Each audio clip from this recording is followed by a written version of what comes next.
bell had rung for supper, but no feet came running. In the great stone hall of the Whitechapel Union Workhouse, the gas lamps hissed low against the October fog of 1864. The wardens moved between the rows of wooden benches, their boots echoing on wet flagstone. The children sat motionless. Some had their hands folded. Others simply stared at the empty bowls before them, their eyes sunken deep into faces the colour of old parchment.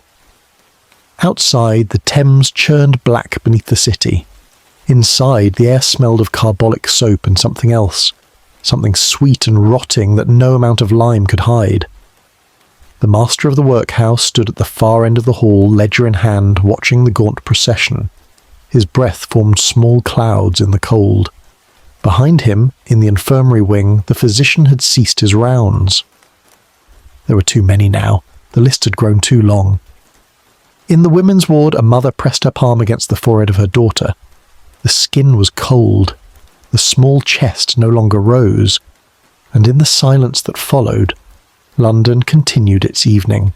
The horses, the factories, the bells of St. Mary's, unaware that inside these walls the Empire's forgotten were vanishing one by one into the autumn dark. Chapter 1. The Walls of Mercy.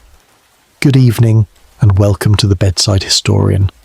The night has grown quiet now, and the world outside your window has settled into its familiar darkness. Wherever you are listening tonight, whether beneath warm blankets in a distant city, or in the stillness of a room lit only by the glow of a screen, take a moment to let the day release its hold. What time is it where you rest? Is it the deep hours past midnight, or the gentle descent towards sleep as evening fades? Before we begin our journey backward through time, if you find comfort in these histories, if the voices of the past help carry you toward rest, please consider subscribing to this channel. Your support allows these forgotten stories to continue, and each subscription helps this work grow and reach others who seek the strange solace of history's darker corridors. Share this with those who might find peace in the past. Now, let the present world grow distant. Let us slip backward through the fog and gaslight to a London that no longer exists except in memory and record. The city stood vast in the autumn of 1864. From the heights of Hampstead Heath to the mud flats of the Thames estuary, London spread across the landscape like a living organism, consuming the fields and villages that had once surrounded it. The Empire's heart beat loudest here, in the forests of chimney stacks and the canyons of brick terraces, in the rumble of iron wheels on cobblestone, and the constant presence of coal smoke that turned the sky to pewter even at midday. 3 million souls moved through its streets, more than had ever gathered in one place in the history of England, perhaps in the history of the world. The wealth of nations flowed through the port of London. Ships from India and the West Indies crowded the docks, their holds filled with tea and sugar, cotton and spices, timber and tobacco. The Bank of England held the gold that backed an empire spanning a quarter of the earth's surface. In Mayfair and Belgravia, townhouses rose 4 stories high, their windows hung with velvet curtains, their kitchens staffed by servants who would never be seen by the families they served. Gaslight had come to the better streets, pushing back the darkness that had ruled cities since the first settlements rose along the Thames in Roman times. But London was 2 cities, not one. For every street of prosperity there existed a warren of poverty. For every grand square there sprawled a maze of courts and alleys where sunlight never reached the ground. The same Thames that brought commerce to the docks carried sewage from a million privies, turning the river into an open sewer that bred cholera and typhoid, with such reliability that physicians could predict outbreaks by the calendar. In the East End, in the parishes that crowded against the old city walls, poverty had become a permanent condition, a hereditary state passed from parent to child like eye colour or family name. Whitechapel lay at the dark heart of this eastern poverty. The parish had once been fields and market gardens, a rural district where Londoners came for fresh air in the Sunday countryside. But the city had consumed it, block by block, decade by decade. By 1864, Whitechapel contained some of the most desperate streets in Christendom. Rookeries of crumbling houses leaned against each other like drunkards, their rooms subdivided and subdivided again until entire families lived in single chambers without windows or ventilation. Courts and passages ran between buildings in networks so complex that even the police hesitated to enter without numbers and daylight. The population density exceeded reason. In some streets, more than 700 people occupied a single acre. Families slept 6 to a bed. Lodging houses packed men into rooms where they slept standing, leaning on ropes stretched across the space, paying 4p for the privilege of not spending the night in the street. The air itself seemed exhausted, thick with the smell of unwashed bodies, rotting vegetables, animal waste, and the sweet, sick odour of disease. Work, when it could be found, paid wages that mocked survival. A skilled craftsman might earn 20 shillings a week, but skill was rare in Whitechapel. Most labour was casual, uncertain, dependent on the daily hiring that took place at dock gates and factory yards each dawn. Men stood in crowds, hoping to be chosen for a day's work unloading ships or hauling goods. Women took in washing or sewing, their fingers working by candlelight for pennies that barely covered the cost of thread. Children as young as 5 worked the streets as crossing sweepers or sold matchsticks and bootlaces, their small faces already etched with the exhaustion of adulthood. When work disappeared, when illness struck, when age or injury made labour impossible, there existed no safety, no insurance, no pension, no relief except what came from 3 sources: charity, crime, or the workhouse. Charity was sporadic, dependent on the kindness of churches and philanthropic societies whose resources could never match the scale of need. Crime offered a quicker return but carried the certainty of transportation or hanging, and the workhouse was the final door, the last resort, the admission of absolute defeat. The system had been designed with purpose. In 1834, Parliament had passed the Poor Law Amendment Act, reforming centuries of parish relief with a new philosophy built on deterrence.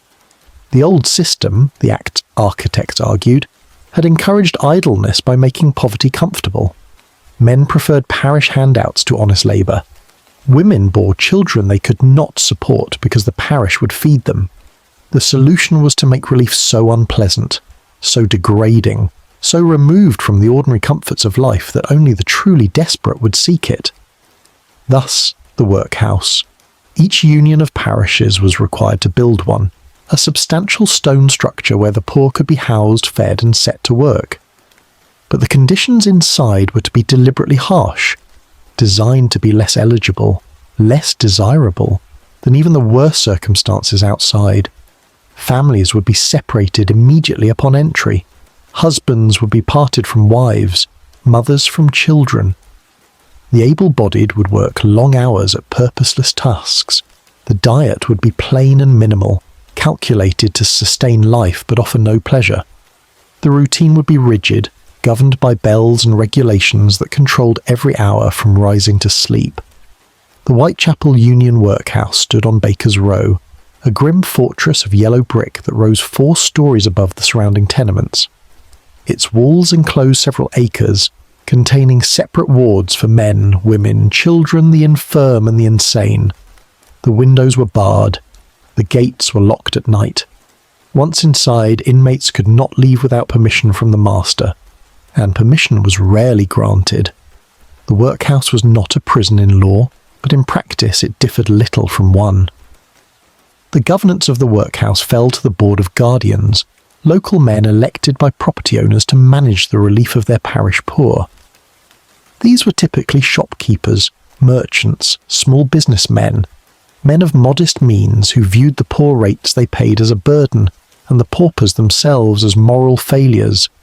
Their duty, as they understood it, was to minimise cost. Every shilling spent on workhouse inmates was a shilling taken from the pockets of ratepayers. Efficiency meant reducing expenditure.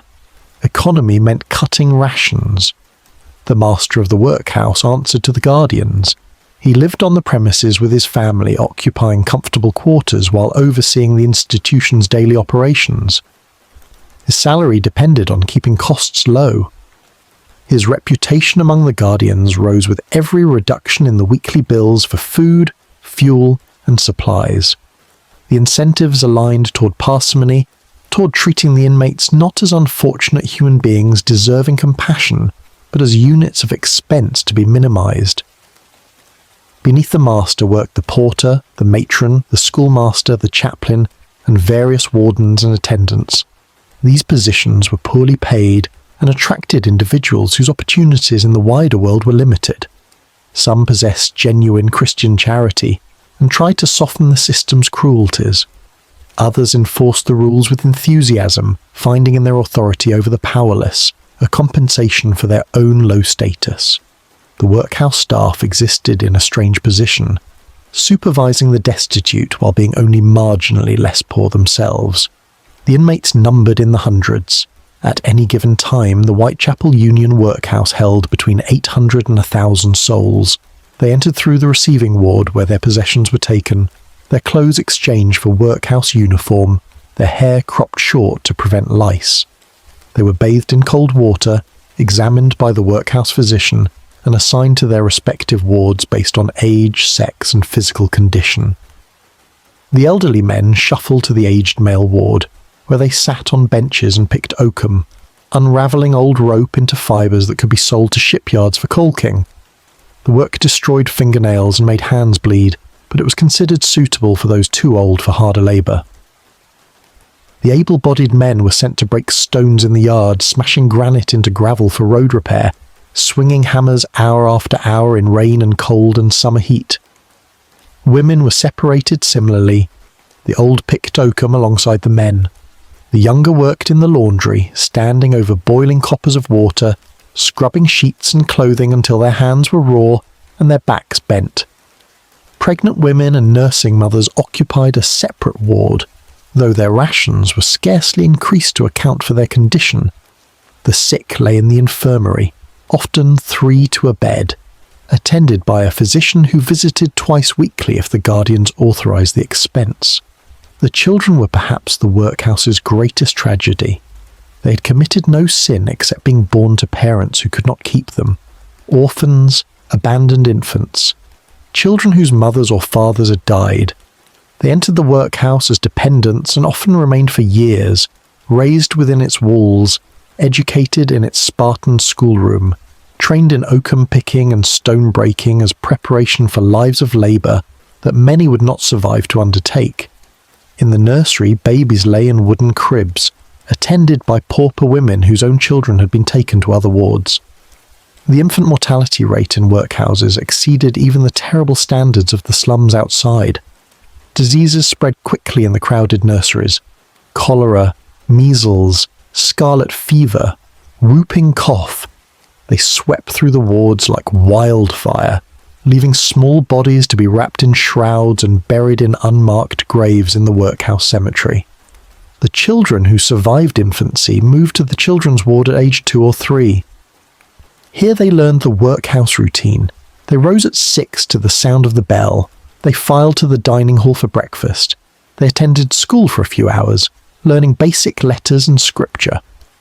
They worked in the afternoon, their small fingers picking oakum, or if they were fortunate, learning a trade that might allow them to leave the workhouse as apprentices at age 14 or 15. But the workhouse was designed to break the spirit, and it succeeded especially with children. They grew up knowing nothing of family affection, nothing of play or laughter, nothing of the small kindnesses that make childhood bearable. They learned early that the world was harsh, that hunger was normal, that authority must never be questioned. Many carried the workhouse mark for life, a defeated posture, a suspicious nature, an inability to trust or hope. The autumn of 1864 came cold and early.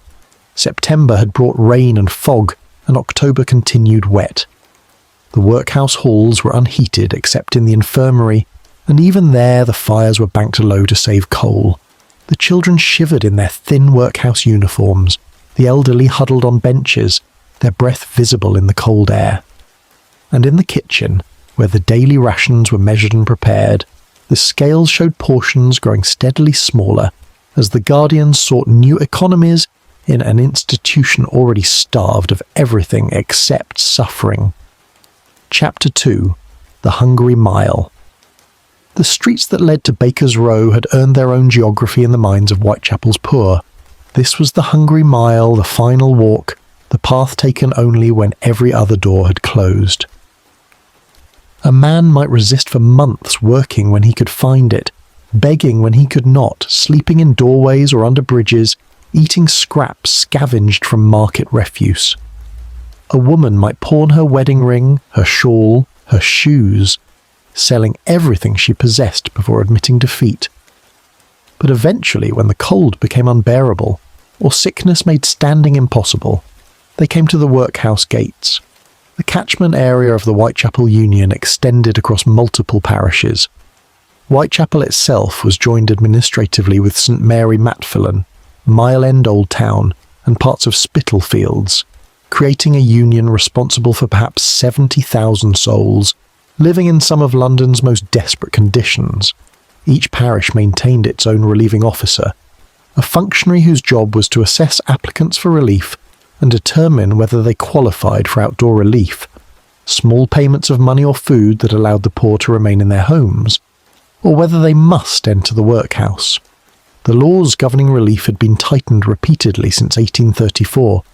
The original Poor Law Amendment Act had intended to eliminate outdoor relief entirely, forcing all paupers into workhouses where their labour could offset the cost of their maintenance. But this proved impossible in practice.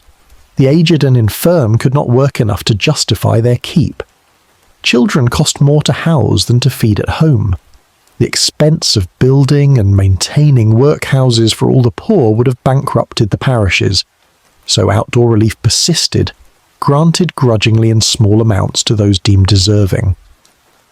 Deserving meant different things depending on who made the assessment. The elderly who had worked honest lives might receive a few shillings weekly and a loaf of bread. Widows with young children might get enough to keep them from absolute starvation. But the able-bodied poor, men and women capable of labour, were considered undeserving unless they could prove exceptional circumstances. For them, the workhouse was the only option, and the relieving officer made certain they understood this before granting admission. The process of seeking relief began in the relieving officer's room, a small office located in each parish where the poor could present themselves during specified hours.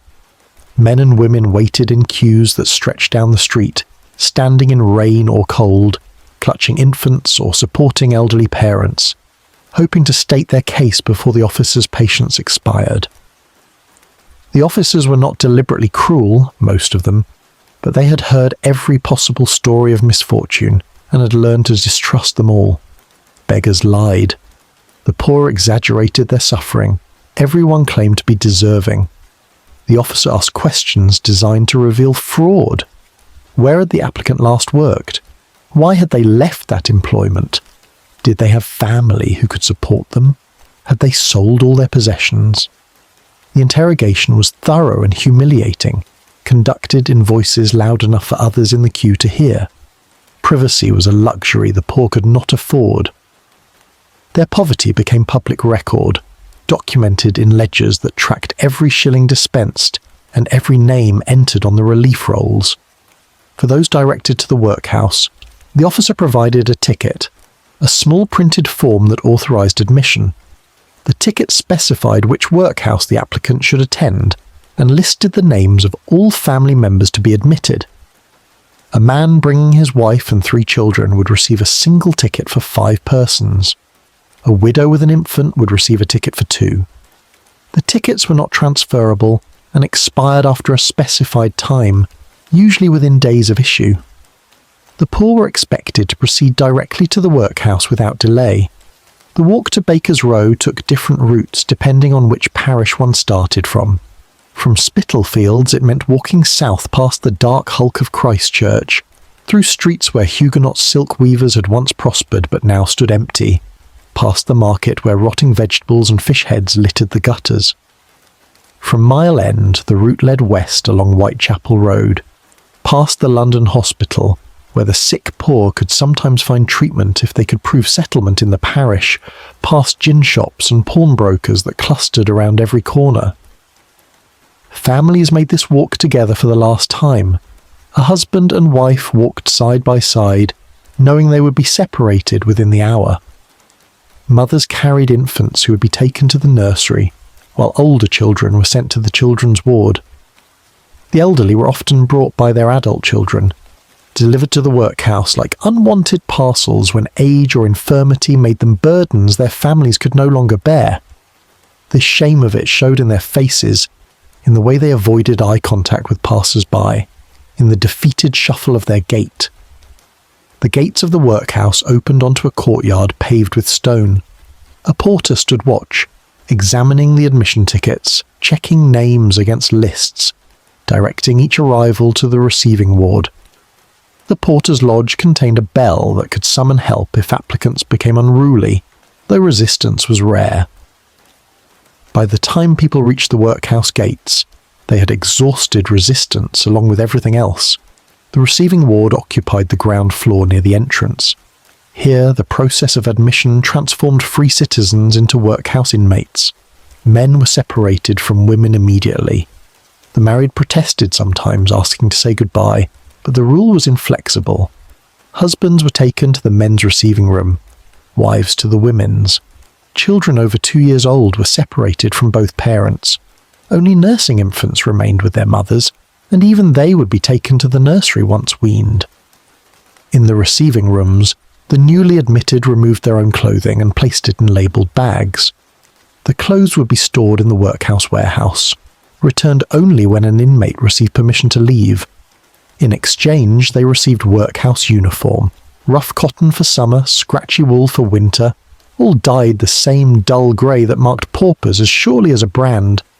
The uniforms were sized only approximately. Tall men received garments too short. Small women wore dresses that dragged on the floor.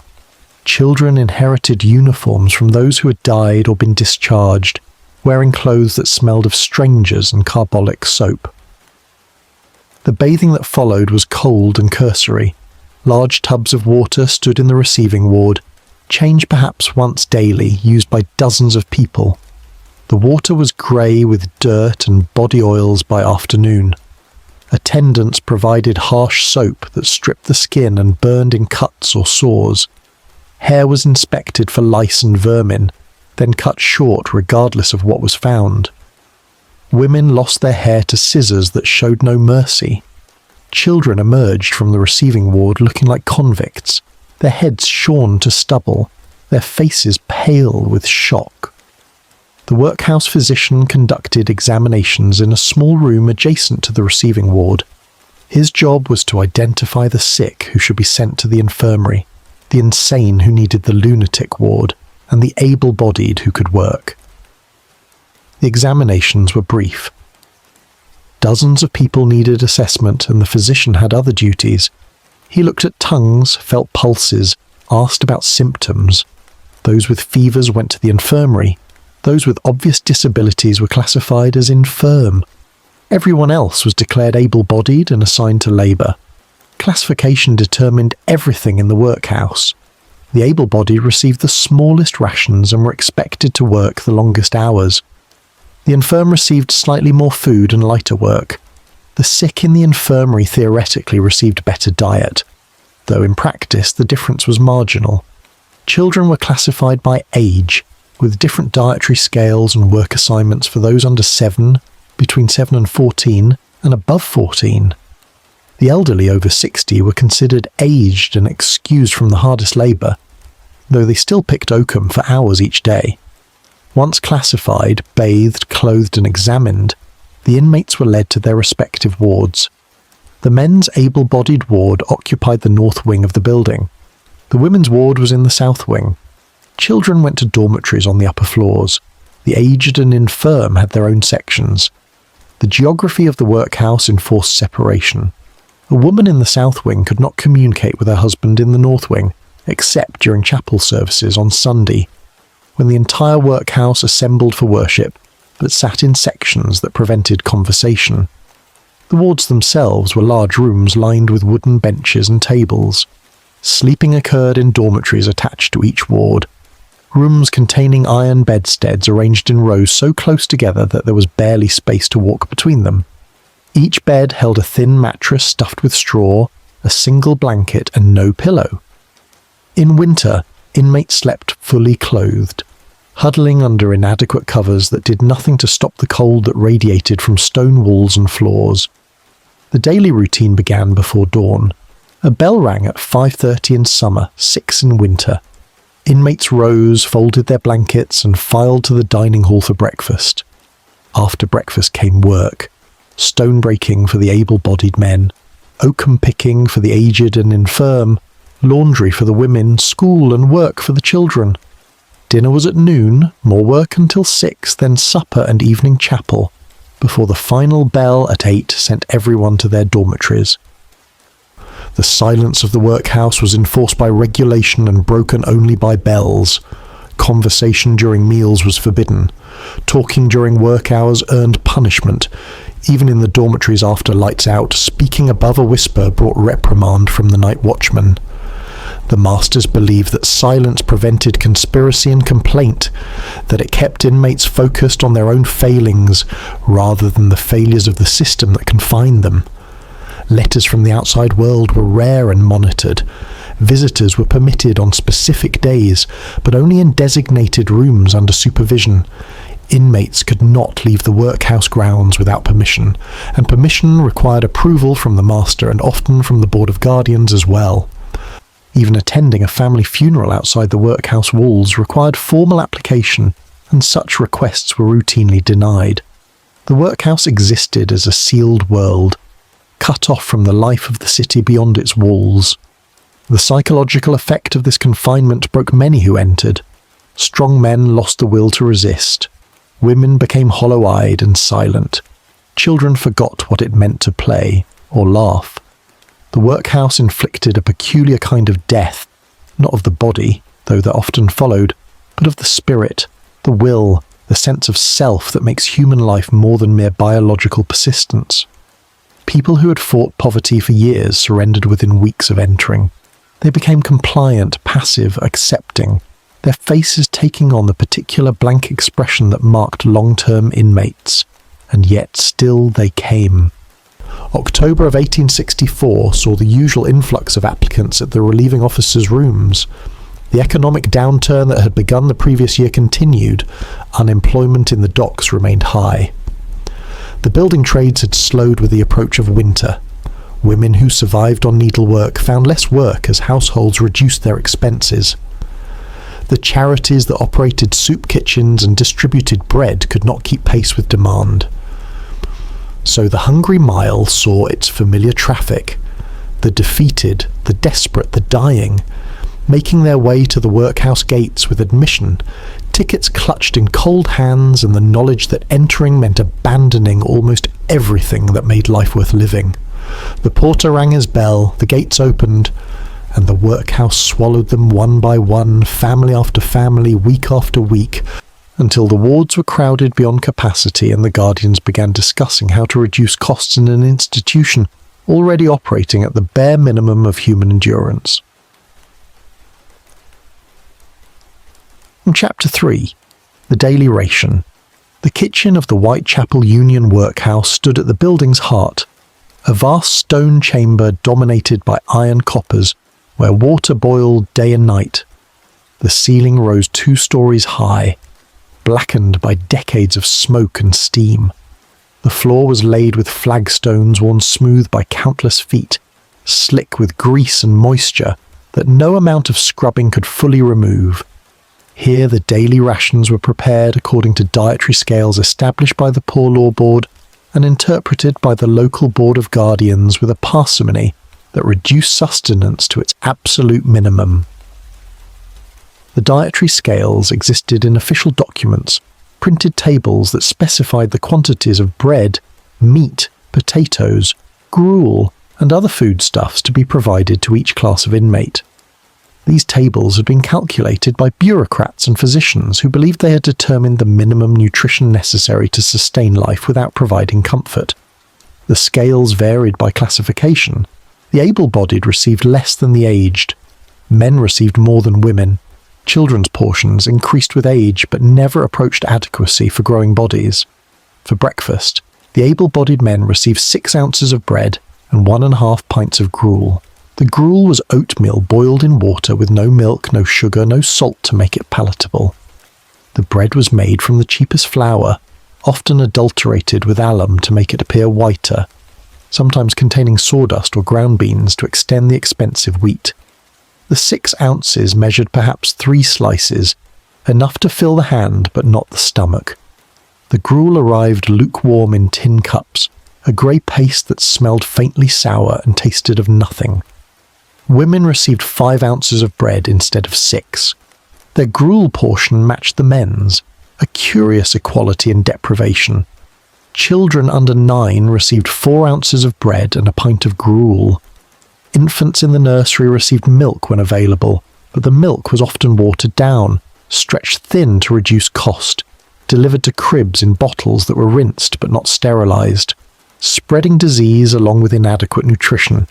Dinner, served at noon, was meant to be the substantial meal of the day. On meat days, Sunday, Tuesday, and Thursday, the able-bodied men received 5 ounces of cooked meat, 1 pound of potatoes, and 6 ounces of bread. The meat was typically the cheapest cuts, gristle and fat and bone purchased in bulk from suppliers who knew the workhouse would accept what butchers could not sell elsewhere. 5 ounces of such meat, once trimmed of waste, provided perhaps 3 ounces of actual protein, a mouthful or 2 of chewy fibre that required long chewing and provided minimal nourishment. The potatoes arrived at the workhouse in sacks, purchased at bulk rates from merchants who supplied institutions. They were often sprouted, sometimes rotten, always of the lowest grade. The kitchen staff cut away the bad parts and boiled the rest in the same coppers used for gruel and laundry. The pound of potatoes, once peeled and cooked, amounted to perhaps 3 or 4 small specimens, boiled until they fell apart, served without butter or salt or any seasoning that might make them less unpleasant. On non-meat days, Monday, Wednesday, Friday and Saturday, dinner consisted of soup. The soup was made from water, a few ounces of meat bones for flavour, and whatever vegetables could be obtained cheaply. The recipe called for 1.5 pints per person, but the liquid was thin enough to see through, containing perhaps a few shreds of vegetable and traces of grease floating on the surface. The bread ration accompanied the soup, 6 ounces that inmates used to soak up the watery broth, often the only way to extract any substance from the meal. Supper at 6 offered the same as breakfast, bread and gruel in identical portions. The gruel came from coppers that had been simmering all day, the oatmeal cooked to a paste that stuck to the cup and had to be scraped out with fingers. The bread was the day's leftover stock, sometimes stale, sometimes mouldy around the edges where it had been stored in damp cupboards without proper ventilation. The Board of Guardians met monthly to review the workhouse accounts. The master presented detailed expenditure reports showing the cost of provisions per inmate per week. The Guardians scrutinised these figures with the attention merchants gave to profit margins. Every penny mattered. The poor rates collected from property owners funded the workhouse, and the property owners resented every shilling spent on pauper relief. The Guardians, many of whom were themselves ratepayers, viewed economy as virtue and generosity as wasteful sentiment. In the autumn of 1864, the Guardians noted that food costs had risen slightly. The price of bread had increased due to a poor harvest. Meat remained expensive. The master was instructed to find savings. He returned the following month with proposals. The bread ration could be reduced by 1/2 ounce per person. The meat could be purchased from a cheaper supplier.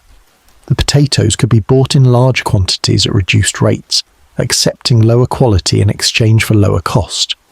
The Guardians approved these measures without visiting the dining hall to observe their effects. They saw numbers on ledger pages, percentages and totals that showed expenditure declining. They did not see the inmates who received the reduced rations, who held their bread portions and understood immediately that they had grown smaller, who tasted the cheaper meat and found it more gristle than substance, who ate potatoes so rotten that even boiling could not make them safe. The kitchen staff prepared meals under the supervision of the workhouse cook, a woman appointed by the master and paid a small salary to oversee the daily feeding. She worked with 1 or 2 assistants, usually able-bodied female inmates who earned their keep by stoking fires and stirring coppers. The cook measured ingredients according to the dietary scales, using weights and measures to ensure precise portions. A pound of potatoes meant exactly 16 ounces. 6 ounces of bread meant exactly that weight. The scales did not account for waste, for the parts trimmed away, for the water that boiled off or the fat that melted from meat. The inmates ate in the dining hall, a large room with long wooden tables and benches. They filed in by ward at the sound of the bell, men from one direction, women from another, children from the upper floors. They stood at their assigned places until the master or warden gave permission to sit. Grace was said, a brief prayer thanking God for his provision, and then the meal was distributed. The servers moved between the tables with buckets of gruel or soup, ladling portions into the tin cups that each inmate kept for all meals. The bread arrived in baskets, pre-cut to the specified weight. The meat and potatoes came on tin plates, the portions already measured in the kitchen. There was no possibility of asking for more. The dietary scale was fixed. An inmate who remained hungry after finishing their ration could only wait until the next meal brought its own inadequate portion. The silence rule applied during meals. Inmates ate without speaking, without complaint, without the possibility of discussing the quality or quantity of food. The wardens walked between the tables, watching for infractions, ready to punish anyone who broke the rule against conversation. The meals thus proceeded in near silence, marked only by the scrape of spoons on tin cups, the clink of plates being collected, the shuffle of feet as inmates rose and filed out when the bell rang to signal the meal's end. The children suffered most acutely from the inadequate diet. Growing bodies required more nutrition than the dietary scales provided. A 9-year-old boy in the children's ward received the same portions as a 9-year-old girl, though his needs differed.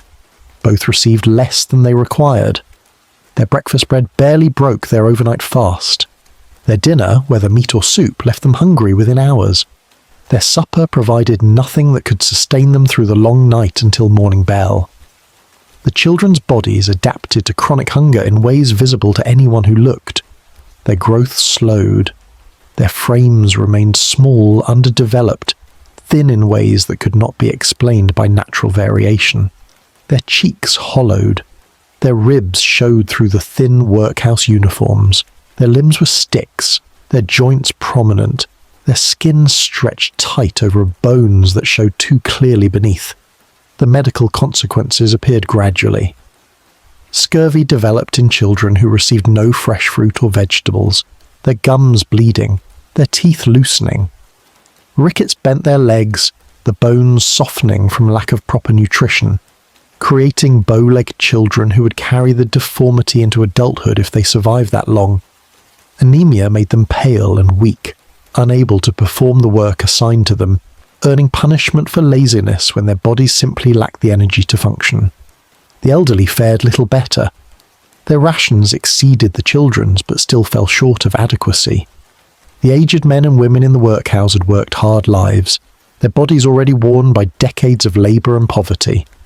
The workhouse diet, calculated for maintenance rather than health, provided nothing to repair the damage of lifelong deprivation. They grew frailer week by week, their bodies consuming their own remaining muscle and fat to survive. The sick in the infirmary theoretically received enhanced diet. The dietary scales included provisions for medical extras, beef tea, wine, additional bread, milk. But these extras required authorization from the workhouse physician, and the physician knew that the guardians frowned on excessive medical expenditure. He prescribed extras sparingly, only in cases he judged truly desperate. Most infirmary patients received the same rations as the able-bodied, expected to recover from illness, while being fed portions that barely sustained health. Water was the only item provided without restriction. Pumps in the courtyard supplied water drawn from wells that penetrated the London clay. The water was not clean by modern understanding, contaminated by sewage that leached through the soil from countless privies and cesspits. But the workhouse inmates did not know this. They drank when thirsty, filled their stomachs with water when hunger became unbearable, and sometimes contracted cholera or typhoid from the very substance meant to sustain life. The Guardians prided themselves on their fiscal responsibility. The weekly cost per inmate at Whitechapel Union was among the lowest in London, a fact cited with satisfaction in official reports. The dietary scales met the legal minimum requirements. The Poor Law Board inspectors found no violations during their occasional visits. On paper, the workhouse functioned exactly as designed, providing relief to the destitute while ensuring that relief remained deliberately unpleasant enough to discourage dependency. But human beings are not figures in ledgers. The reduction of nutrition to numbers, the calculation of sustenance by weight and measure, the determination of adequacy by cost rather than consequence. These approaches treated the inmates as problems to be managed rather than people to be fed. The guardians who approved the dietary scales did not eat the food themselves. The master who enforced the portions took his meals in his private quarters, his table supplied with provisions purchased separately from the inmates' rations. In October of 1864, as the weather turned cold and the workhouse population swelled with new admissions, the effects of inadequate nutrition began to manifest in ways the ledgers could not hide. The infirmary filled with patients whose illnesses stemmed not from infection, but from simple starvation. Children collapsed during oakum picking. Elderly men could no longer rise from their benches. Women in the laundry fainted over the copper tubs, their bodies too weak to stand in the steam and heat. The workhouse physician noted these cases in his records, but did not yet connect them to a systemic problem. Illness was common in workhouses. Death was frequent among populations already weakened by lifelong poverty. He prescribed what treatment the guardians would authorize: a day of rest in the infirmary, perhaps some beef tea, a return to regular diet once the crisis passed. He did not perform autopsies on the dead.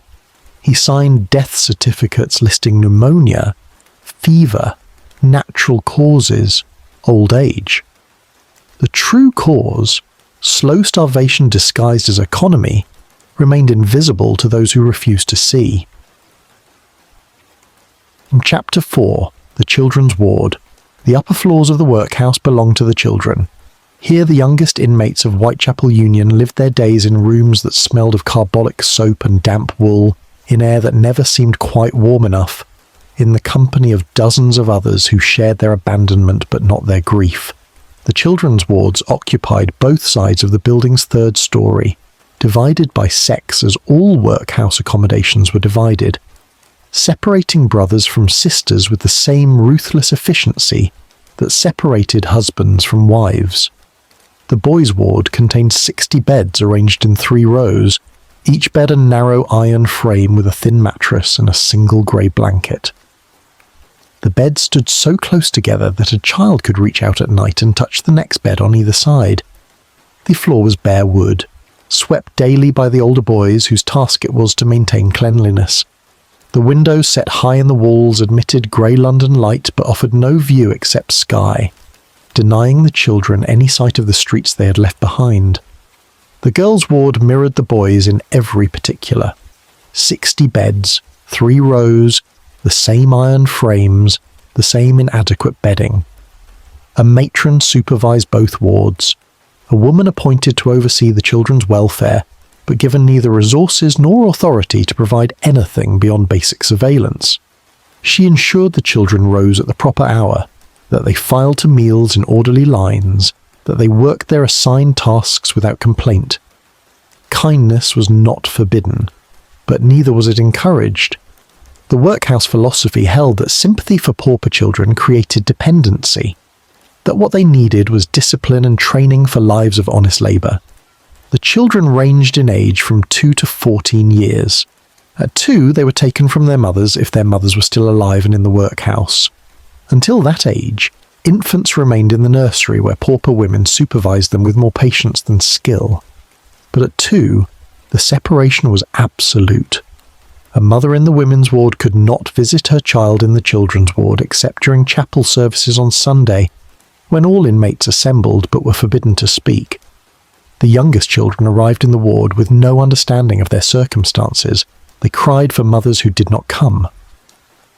They woke in the night calling for comfort that no one provided. The older children learned not to cry, learned that tears brought no response except annoyance from the matron, or cruelty from the other children who had themselves learned that weakness invited suffering. Many children had been born in the workhouse, knew no other home, possessed no memory of family or freedom. These were the true institutionalized, raised from birth in the grey world of regulation and routine, their personalities shaped by deprivation into forms that might never fully recover. They spoke little. They played rarely. They moved through their days with the mechanical obedience of much older people, children who had never been allowed to be children. Others arrived from the outside world with memories still fresh. They remembered mothers who had held them, fathers who had worked to keep them fed, siblings scattered to different workhouses or dead from the same poverty that had brought them here. These children grieved in ways the staff found inconvenient. They asked questions about when they could leave, when they would see their families again, whether their parents were coming for them. The answers, when provided at all, offered no comfort. There was no leaving except by apprenticeship at 14, and even that required the guardian's approval. Family visits were rare and monitored. Parents often died in the workhouse or left without their children, unable to support them outside. The daily routine for children began with the same bell that woke the adults. 6 o'clock in winter, earlier in summer. The children rose, folded their blankets with military precision, and filed to the washroom where cold water in shared basins allowed for minimal hygiene. No hot water was provided. Soap was rationed, shared among dozens of hands. Towels were rough cloth that dried nothing properly, leaving the children damp and cold as they dressed in their workhouse uniforms. Breakfast came in the children's dining room, a section of the main hall separated from the adults. The portions were smaller than those provided to grown inmates, calculated according to dietary scales that assumed children needed less, despite their growing bodies requiring more. The bread was the same coarse loaf the adults received, cut into thinner slices. The gruel was watered further, stretched to cover more mouths with less cost. After breakfast came school, one of the few elements of workhouse life intended to provide benefit rather than punishment. The poor law required that workhouse children receive basic education, enough reading and writing to make them employable as servants or labourers. The schoolroom occupied a chamber on the ground floor, fitted with wooden benches and a blackboard, where the schoolmaster taught lessons to children of widely varying ages and abilities. The schoolmaster was himself barely educated beyond elementary levels. His salary was minimal, his status in the workhouse hierarchy only slightly above that of the inmates. He taught reading from worn primers, writing on slates that the children wiped clean after each lesson, arithmetic sufficient for keeping household accounts or measuring goods in a shop. The lessons followed no particular pedagogy beyond rote memorization. The children recited passages from the Bible, copied moral sayings onto their slates, learned multiplication tables through endless repetition. The education lasted 3 hours on most days, though it could be shortened if the workhouse needed the children's labour for special tasks. During those 3 hours, some children showed capacity for learning that suggested lives beyond poverty if opportunity ever reached them. They learned to read with a hunger that surprised the schoolmaster. They solved arithmetic problems quickly. They asked questions that revealed minds capable of abstract thought. But opportunity rarely came to workhouse children. The guardians did not educate them to escape poverty, but to accept it in a more orderly fashion. Reading was useful for a servant who needed to follow written instructions. Writing allowed a shop assistant to record sales. Arithmetic helped a labourer calculate his wages and detect cheating. The education provided was precisely calibrated to produce compliant workers, not independent thinkers. After school, the children went to work. The older boys broke stones in the yard when weather permitted, swinging small hammers to reduce granite chunks to gravel. Their hands blistered, their arms ached.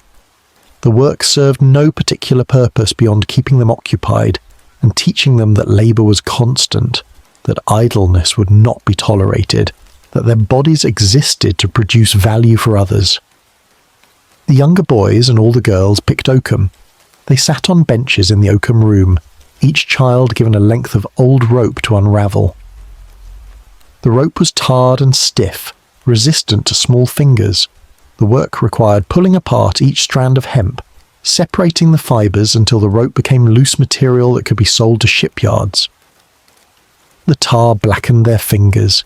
The hemp fibres cut their skin. They worked in silence, forbidden to speak, monitored by attendants who punished talking with loss of the evening meal. The children picked oakum for 4 or 5 hours each afternoon. The older children received quotas, specific amounts they must unravel before being released. Those who failed to meet their quota were punished, sometimes by being denied supper, sometimes by being sent to the refractory cell, a small dark room where disobedient inmates were confined in solitude. The younger children worked without specific quotas, but were expected to show constant effort.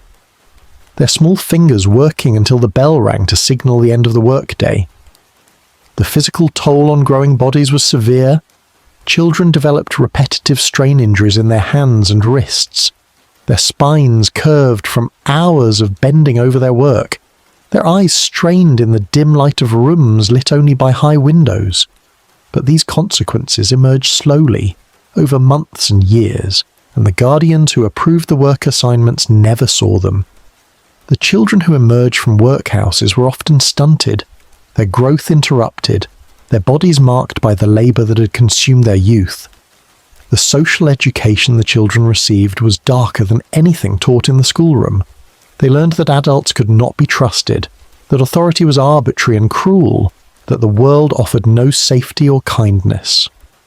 They learned to steal food from each other, to hide injuries, to avoid the infirmary where conditions were worse than the ward, to form alliances that offered minimal protection against bullying from stronger children. The older children preyed on the younger. This was inevitable in an environment where adult supervision was minimal, and violence went unpunished unless it disrupted order. Older boys took the bread rations of smaller children. Older girls enforced hierarchies through threats and occasional physical cruelty. The staff intervened only when fights became loud enough to disturb the workhouse routine. Otherwise, the children were left to establish their own brutal society, teaching each other lessons about power and survival that would shape them for life. Disease moved through the children's wards with terrible regularity. Scarlet fever swept the rooms, turning children's faces crimson and their throats raw, before killing them with heart complications or kidney failure. Measles arrived each winter, spreading from bed to bed in the crowded dormitories, killing the weakest children and leaving others with damaged lungs or blindness. Whooping cough strangled infants in the nursery and left older children gasping for air through spasms that cracked ribs and ruptured blood vessels in their eyes. The workhouse physician visited the children's ward when epidemics required his attention. He prescribed isolation for the sick, moving them to the infirmary where they could die without infecting others. He recommended improved ventilation, but the guardians refused to authorize the expense of additional windows or heating that might make isolation rooms less fatal. He suggested enhanced diet for recovering children, and the guardians denied this as well, arguing that all inmates received adequate nutrition according to approved dietary scales. The mortality rate among workhouse children exceeded even the high death rates of the slums outside. In the nursery, more than half of infants died before their second birthday. In the children's wards, death came less frequently, but remained common enough that the other children learned not to form attachments. A child might share a bed one night with a companion and find that companion gone in the morning, removed to the infirmary, dead by afternoon, buried in the workhouse cemetery without ceremony or marker. The cemetery lay beyond the workhouse walls, a small plot of unconsecrated ground where paupers were interred in mass graves. The children's bodies went into trenches dug to receive multiple coffins, cheap pine boxes that were stacked and covered with lime before the earth was replaced. No headstones marked individual graves. The dead children of the workhouse vanished without record, their existence noted only in the mortality registers, where clerks recorded their names, ages, and causes of death in neat columns that became statistics in annual reports. Some children left the workhouse through apprenticeship. At age 14, if they showed aptitude, and if the guardians could find a master willing to take them, children could be bound as apprentices to learn trades. The boys went to become tailors, shoemakers, or general labourers. The girls entered domestic service, bound to households as maids or kitchen servants. The apprenticeship system theoretically offered escape from the workhouse, but in practice it often exchanged one form of servitude for another. The masters who accepted parish apprentices did so because the workhouse provided labour at minimal cost. They were not required to pay wages, only to provide food, lodging and training. Many masters viewed apprentices as servants rather than students, working them long hours at menial tasks and providing little actual instruction in skilled trades. Parish apprentices often ran away, returning to the streets or ending in other workhouses, their indentures broken, their futures no brighter than when they had left. In the autumn of 1864, the children of Whitechapel Union Workhouse were growing visibly thinner. The reduced rations authorised by the guardians had cut their already inadequate portions by amounts that seemed small on paper, but proved devastating to growing bodies. The children who had been thin before became skeletal. Their faces took on a particular hollowness, eyes sinking deep into skulls, cheekbones prominent beneath skin that stretched too tight. The matron noticed but said nothing to the master. She had no authority to increase rations, and complaints about workhouse management led to dismissal more often than reform. The schoolmaster noticed that children fell asleep during lessons, their bodies too exhausted from hunger to maintain attention. The workhouse physician noticed the increasing numbers of children presenting with symptoms that had no clear cause beyond chronic malnutrition. But the system that governed the workhouse allowed no mechanism for these observations to produce change. The guardian set policy based on financial considerations. The master implemented policy according to the guardian's directions. The staff obeyed the master or found employment elsewhere, and the children, powerless and voiceless, suffered the consequences of decisions made by men who never entered the wards, where the youngest inmates were slowly starving in the heart of the wealthiest city the world had ever known. Chapter 5. The scandal emerges. The first death that drew attention came on the morning of October 12, 1864. The child was a boy named Timothy Walsh, aged 7 years and 4 months, admitted to the workhouse 3 months earlier with his mother after his father had died of consumption. The mother worked in the laundry. The boy had been assigned to the children's ward where he attended school in the mornings and picked oakum in the afternoons with the other children his age. Timothy had been a healthy child upon admission, the physician's record showed. The intake examination noted no particular ailments, no signs of disease, no disabilities that would prevent him from working. He was small for his age, as most children from the slums were small but not remarkably so. His weight at admission was recorded as 3 stone and 8 pounds, thin but not dangerously underweight for a boy who had grown up in poverty. 3 months later, when the matron found him dead in his bed during the morning rounds, Timothy Walsh weighed 2 stone and 12 pounds. He had lost nearly 20 pounds in 12 weeks. A quarter of his body weight vanishing despite living in an institution supposedly providing food and shelter.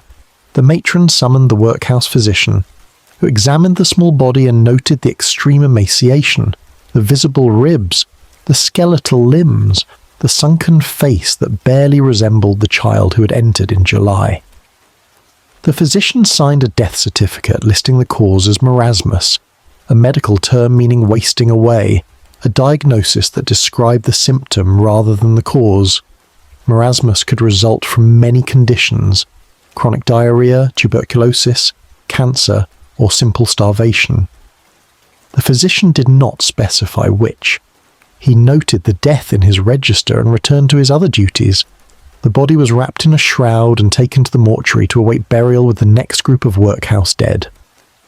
Timothy Walsh's mother learned of her son's death when a warden came to fetch her from the laundry. She was not permitted to see the body. Workhouse regulations forbade mothers from the women's ward entering the children's ward or mortuary. She was told her son had died of natural causes, that he had been ill for some days, that nothing could have been done. She was returned to her work. The laundry required tending. The coppers needed feeding. Her grief was her own concern to be managed in whatever moments of privacy the workhouse allowed. But grief could not be entirely suppressed. That evening in the women's ward, Timothy's mother spoke to other women who had lost children in the workhouse. They shared stories that followed familiar patterns, children who had been healthy upon admission but grew steadily weaker. Children who complained of constant hunger but received only the assigned rations. Children who faded week by week until they could no longer stand, could no longer work, could no longer rise from their beds in the morning. One of these women had connections outside the workhouse. She had been a respectable seamstress before her husband's death left her destitute. She had friends still living in the streets beyond the workhouse walls, friends who visited on the appointed days and listened to stories told in hushed voices in the visiting room. This woman told her friend about Timothy Walsh, about the other children who had died, about the growing suspicion among the women that something was wrong in the children's wards. The friend was married to a man who worked as a printer's assistant.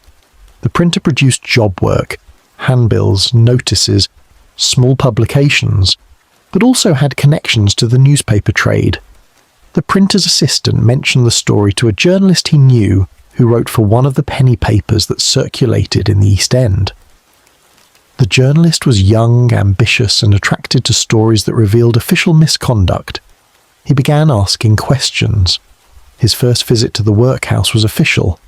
He requested permission to tour the institution, claiming to be writing a general article about the administration of poor relief in Whitechapel. The master, proud of the workhouse's economy and eager for positive publicity, granted the request. The journalist was shown the receiving ward, the dining hall, the men's able-bodied ward where inmates sat picking oakum in orderly rows. He was shown the chapel, the infirmary, the exercise yards. The tour was carefully managed, avoiding areas where conditions might disturb a visitor. But the journalist noticed things the master had not anticipated anyone would notice. He observed the inmates' faces, the particular hollowness of cheek and eye that indicated chronic hunger. He noted the silence, the unnatural quietness of hundreds of people moving through their days without conversation or laughter. He saw children in the schoolroom who struggled to hold pencils because their hands trembled with weakness. He watched the dinner distribution and mentally calculated the portions, comparing them to what he knew of dietary requirements from his own reading. He did not reveal his suspicions to the master. He thanked him for the tour, praised the cleanliness of the institution, and left with notebook full of observations. His article appeared 2 days later in the East London Observer, a weekly paper with modest circulation but influence among the working classes and reform-minded middle classes who followed social issues. The article was not sensational. It described the workhouse in matter-of-fact terms, noting the economy of its operations, the size of the institution, the number of inmates, but it included details that suggested questions without making accusations. It mentioned that dinner portions seemed small.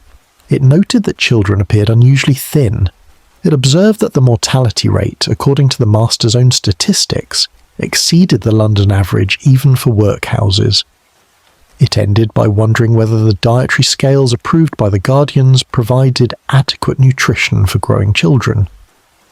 The article might have passed unnoticed except that it was read by a physician named Joseph Rogers, who served as medical officer for another workhouse in the Strand Union.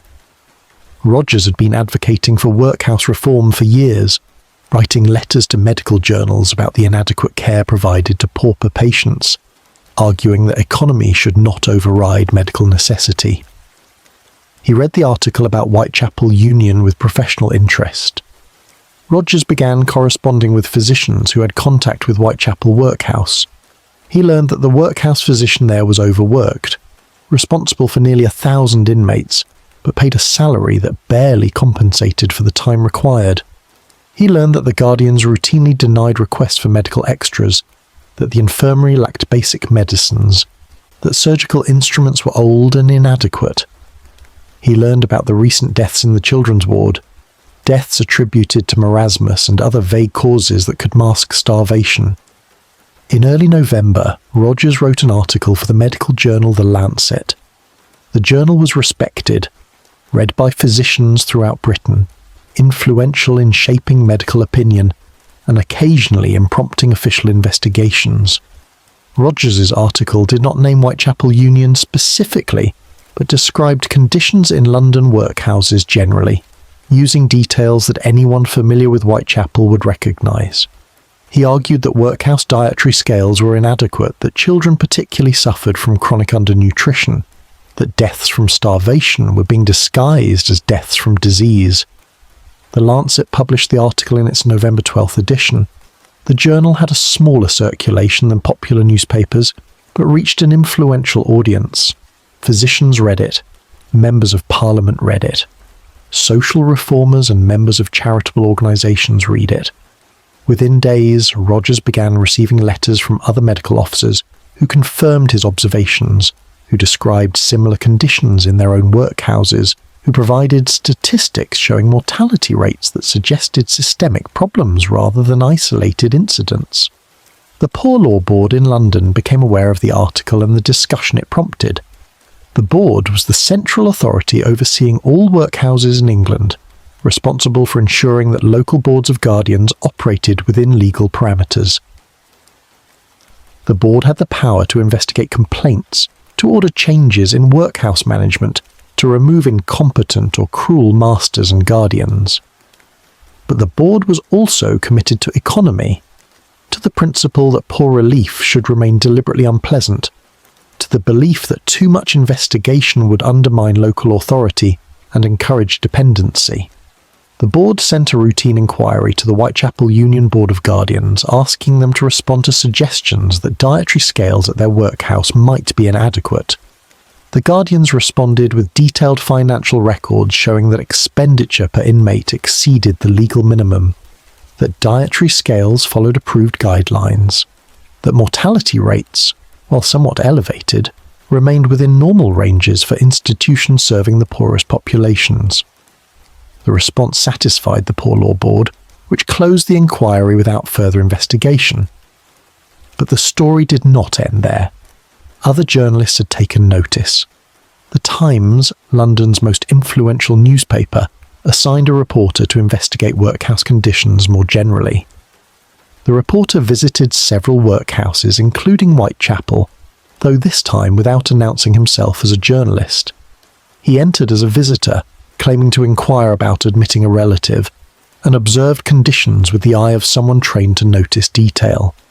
His article appeared on November 28, 1864, prominently placed in the Times, and therefore read by the government officials, members of Parliament, and influential citizens who shaped public opinion and policy.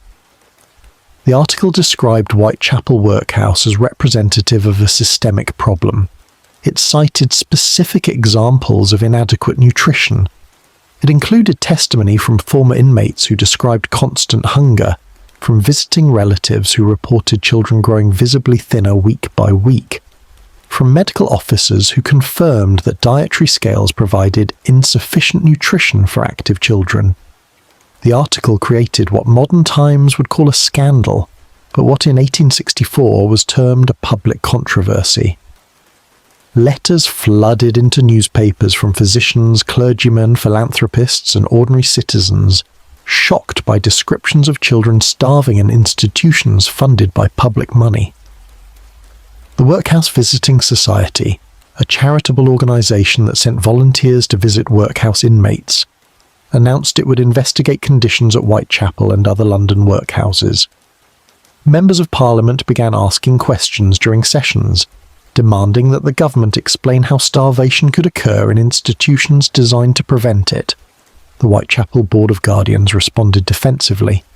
They published statements asserting that all regulations had been followed, that dietary scales met legal requirements, that accusations of starvation were exaggerated by sensation-seeking journalists and meddling reformers who did not understand the necessity of maintaining discipline in workhouse management. They pointed to their low costs per inmate as evidence of efficient administration. They argued that high mortality rates reflected the poor health of the population entering the workhouse, not conditions within it. But the defence convinced few people outside the Guardians themselves. The public had been presented with a narrative that made intuitive sense, that children given insufficient food would starve, that institutions focused on economy rather than welfare would sacrifice lives to save pennies, that oversight had failed to prevent abuse of the powerless by the powerful. The narrative fit existing concerns about industrialization's human costs, about urban poverty's scale, about whether Christian duty was being fulfilled in the richest nation on earth. The controversy expanded beyond Whitechapel to encompass the entire workhouse system. Other institutions were investigated and found wanting. Other boards of guardians were accused of similar economy-driven cruelty. Other children's deaths were examined and attributed to starvation rather than disease. The individual tragedy of Timothy Walsh and the dozens of other children who had died at Whitechapel Union became part of a larger story about Victorian society's treatment of its most vulnerable members. In December, the Poor Law Board could no longer ignore the mounting pressure. They announced a formal investigation into conditions at Whitechapel Union Workhouse, to be conducted by inspectors with authority to examine all records, interview all staff, and observe all aspects of workhouse operations. The investigation would focus particularly on dietary provision and children's mortality rates. The results would be published and presented to Parliament. The Whitechapel Guardians prepared for the investigation by ordering immediate changes. Dietary scales were increased. The cheapest meat supplier was replaced with one providing better quality. The infirmary received additional medical supplies. The children's ward was scrubbed and whitewashed. The changes came too late for Timothy Walsh and the others already dead, but they demonstrated that the Guardians understood their practices had been exposed as inadequate, if not criminal. The workhouse inmates watched these changes with the bitter knowledge that reform came only when external pressure forced it, that their suffering had required publicity to be acknowledged, that the system designed to help them had instead harmed them with deliberate indifference justified as fiscal responsibility. The children who survived to see the increased rations ate bread that was slightly less stale, gruel that was slightly less watered, meat that was slightly less gristle, and wondered why these portions had not been provided from the beginning, why they had needed to watch their companions die before anyone beyond the workhouse walls cared enough to intervene. Chapter 6. The Lancet Investigation. The Lancet Commission arrived at Whitechapel Union Workhouse on the morning of December 15, 1864, under grey skies that threatened snow. The medical journal had taken the unprecedented step of forming its own investigative commission, separate from the Poor Law Board's official inquiry, to examine conditions with medical expertise and without the political constraints that might soften official findings. The commission consisted of 3 physicians, all respected in their field, all known for their commitment to scientific truth regardless of social consequences.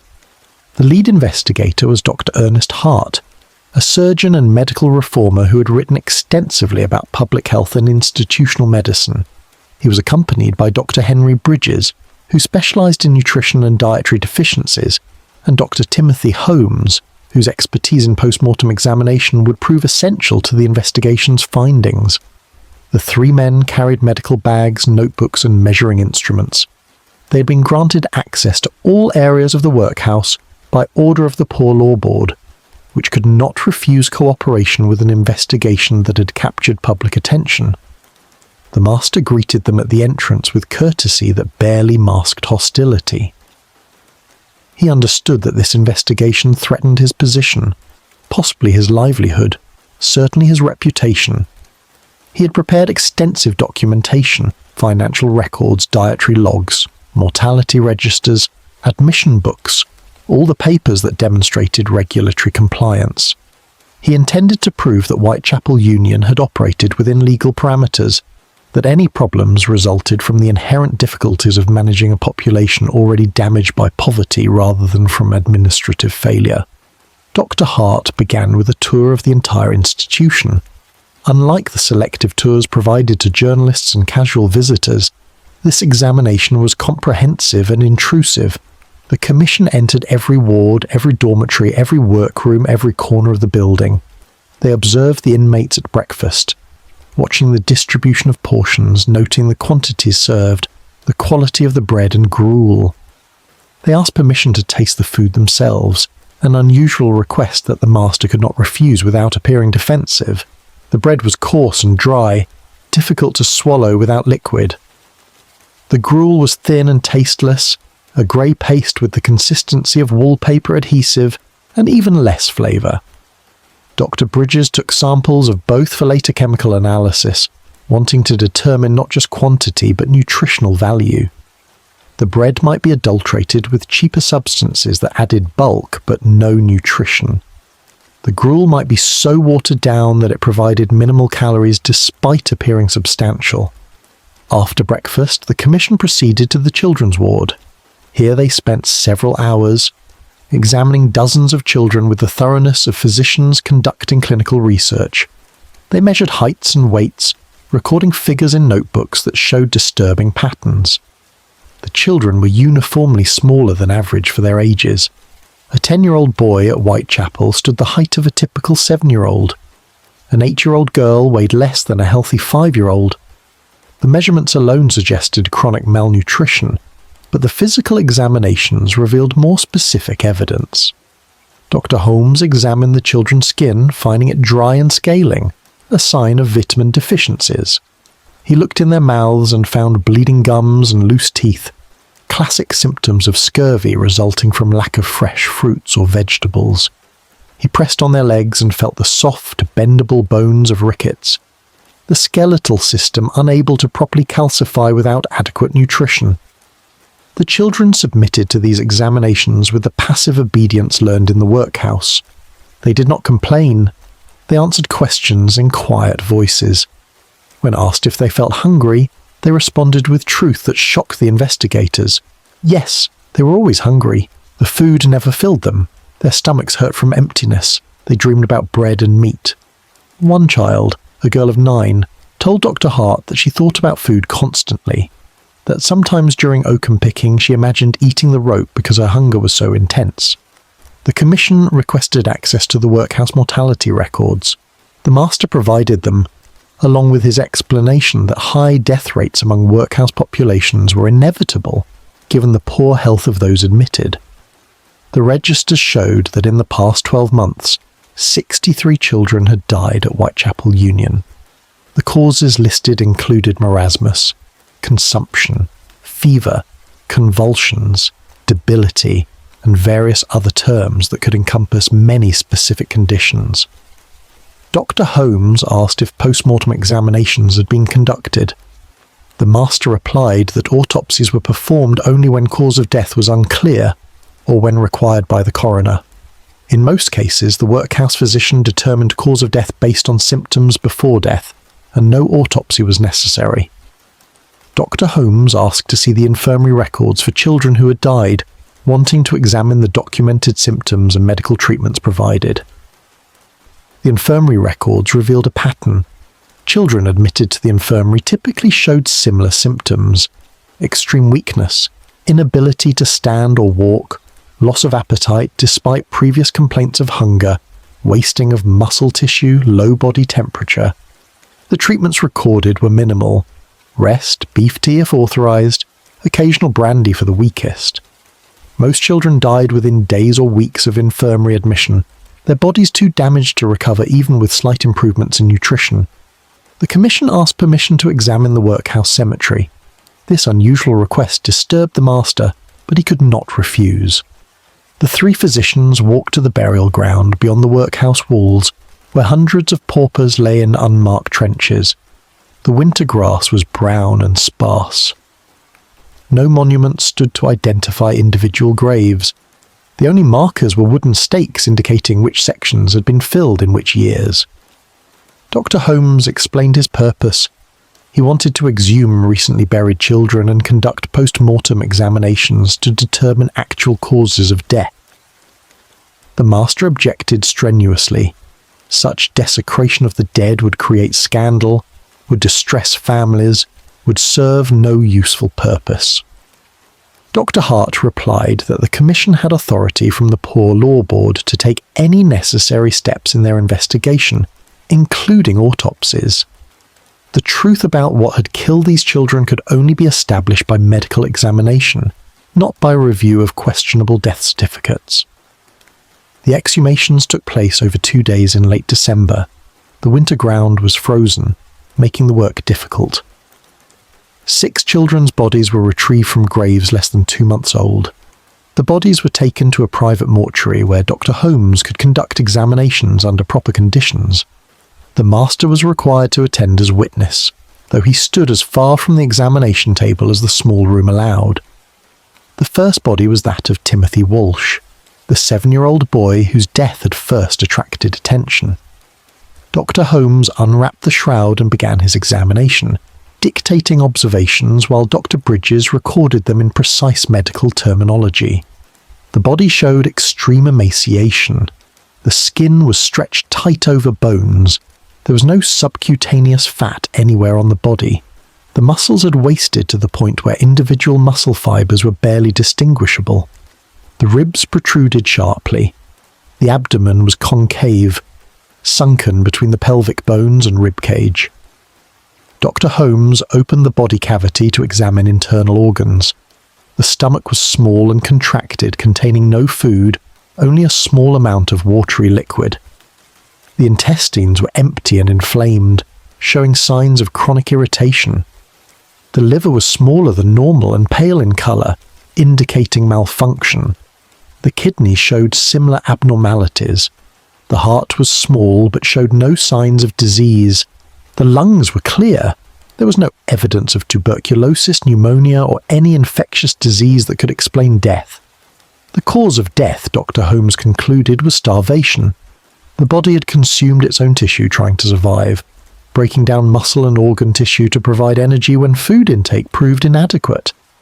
Eventually, the vital organs had failed from lack of nutrition. The death certificate listing marasmus was technically accurate but deliberately vague, disguising starvation behind medical terminology that suggested disease rather than deliberate deprivation. The remaining 5 bodies told identical stories. All showed extreme emaciation. All lacked subcutaneous fat. All had empty, contracted stomachs. All had wasted muscles and undersized organs. None showed evidence of infectious disease or conditions that would explain death beyond starvation. Dr. Holmes documented each examination in detail, creating medical evidence that could not be disputed or explained away. While Dr. Holmes conducted autopsies, Dr. Bridges analysed the food samples taken from the workhouse. He calculated the caloric and nutritional content of the daily rations provided to children. A 7-year-old boy at Whitechapel Union received approximately 800 calories per day from his assigned portions. Medical science of the era understood that a growing child required at least twice that amount, perhaps 1,500 to 2,000 calories daily, to maintain health and growth. The bread analysis revealed adulteration with alum and chalk, substances added to make cheap flour appear whiter and to increase volume. The nutritional value was reduced by these additives. The gruel analysis showed it contained primarily water with minimal oatmeal, providing bulk without substantial calories or nutrients. The meat samples, when obtained fresh from the workhouse kitchen, proved to be primarily fat and gristle with minimal actual muscle tissue. A supposed 5-ounce meat portion provided perhaps 1 ounce of digestible protein. The combined evidence was devastating. The dietary scales approved by the Whitechapel Guardians provided less than half the calories required to sustain growing children. The quality of food was deliberately reduced through purchase of the cheapest possible supplies and through adulteration. children were slowly starving on rations that appeared adequate on paper but proved grossly insufficient in practice. Death came not from disease but from simple lack of food. The Commission prepared its report in January of 1865. The document ran to 40 pages of detailed medical evidence, including measurements of children, descriptions of post-mortem findings, chemical analyses of food samples, and calculations comparing provided rations to nutritional requirements. The language was scientific and restrained, avoiding emotional appeals, allowing the facts to speak for themselves. The facts were sufficient. Children had starved to death in the Whitechapel Union Workhouse, under conditions approved and maintained by the Board of Guardians. The Lancet published the full report in its February 4th edition. The journal's editor added a brief introduction condemning the workhouse system that allowed such abuse, calling for immediate reforms to dietary scales and increased oversight of local boards of guardians. The report was reprinted in other newspapers, discussed in Parliament, cited in sermons and public lectures. It became the definitive account of workhouse starvation, referenced for decades afterward by reformers seeking to change poor law administration. The master of Whitechapel Union resigned before the report's publication, accepting a position at a smaller workhouse in a rural district where the scandal might not follow him. Several members of the Board of Guardians resigned as well, though others remained, arguing that they had followed legal procedures and could not be held responsible for inadequate regulations. The Poor Law Board issued new dietary guidelines requiring increased portions and better quality food, though enforcement remained inconsistent, and many workhouses continued their economy-driven practices with minimal change. The investigation changed nothing for the children already dead. Timothy Walsh and the others lay in unmarked graves. Their bodies returned to the earth after serving one final purpose as evidence. But the investigation established medical truth in a controversy that had been obscured by administrative obfuscation and political defensiveness. The children of Whitechapel Union had starved. Their starvation had been preventable. The system designed to protect them had instead killed them through deliberate neglect disguised as fiscal responsibility. Dr. Hart concluded his report with observations that transcended the specific case. He noted that Whitechapel was not unique, that similar conditions existed in workhouses throughout England, that the philosophy of less eligibility had produced institutions where poverty's punishment was death by slow starvation. He called for fundamental reform, for recognition that Christian civilization could not claim moral authority while allowing its children to starve in publicly funded institutions. The call went largely unanswered. The workhouse system continued for another half-century, modified but not transformed, its cruelties reduced but not eliminated, its fundamental philosophy of deterrence through suffering maintained long after the evidence of its failures had been documented in medical journals and cemetery records. Chapter 7. The Masters and Guardians. The governance of the Whitechapel Union Workhouse rested in the hands of men who had never known poverty themselves. The Board of Guardians, elected by property owners paying poor rates of £10 or more annually, consisted of shopkeepers, small manufacturers, publicans, and minor merchants, men of the lower middle class who had achieved modest prosperity and viewed the poor rates they paid as a burden to be minimised rather than a civic duty to be honoured. They met monthly in a room above the workhouse entrance, gathered around a long table to review accounts, approve expenditures, and establish policies that governed the lives of hundreds of human beings they rarely saw, except as figures in statistical reports.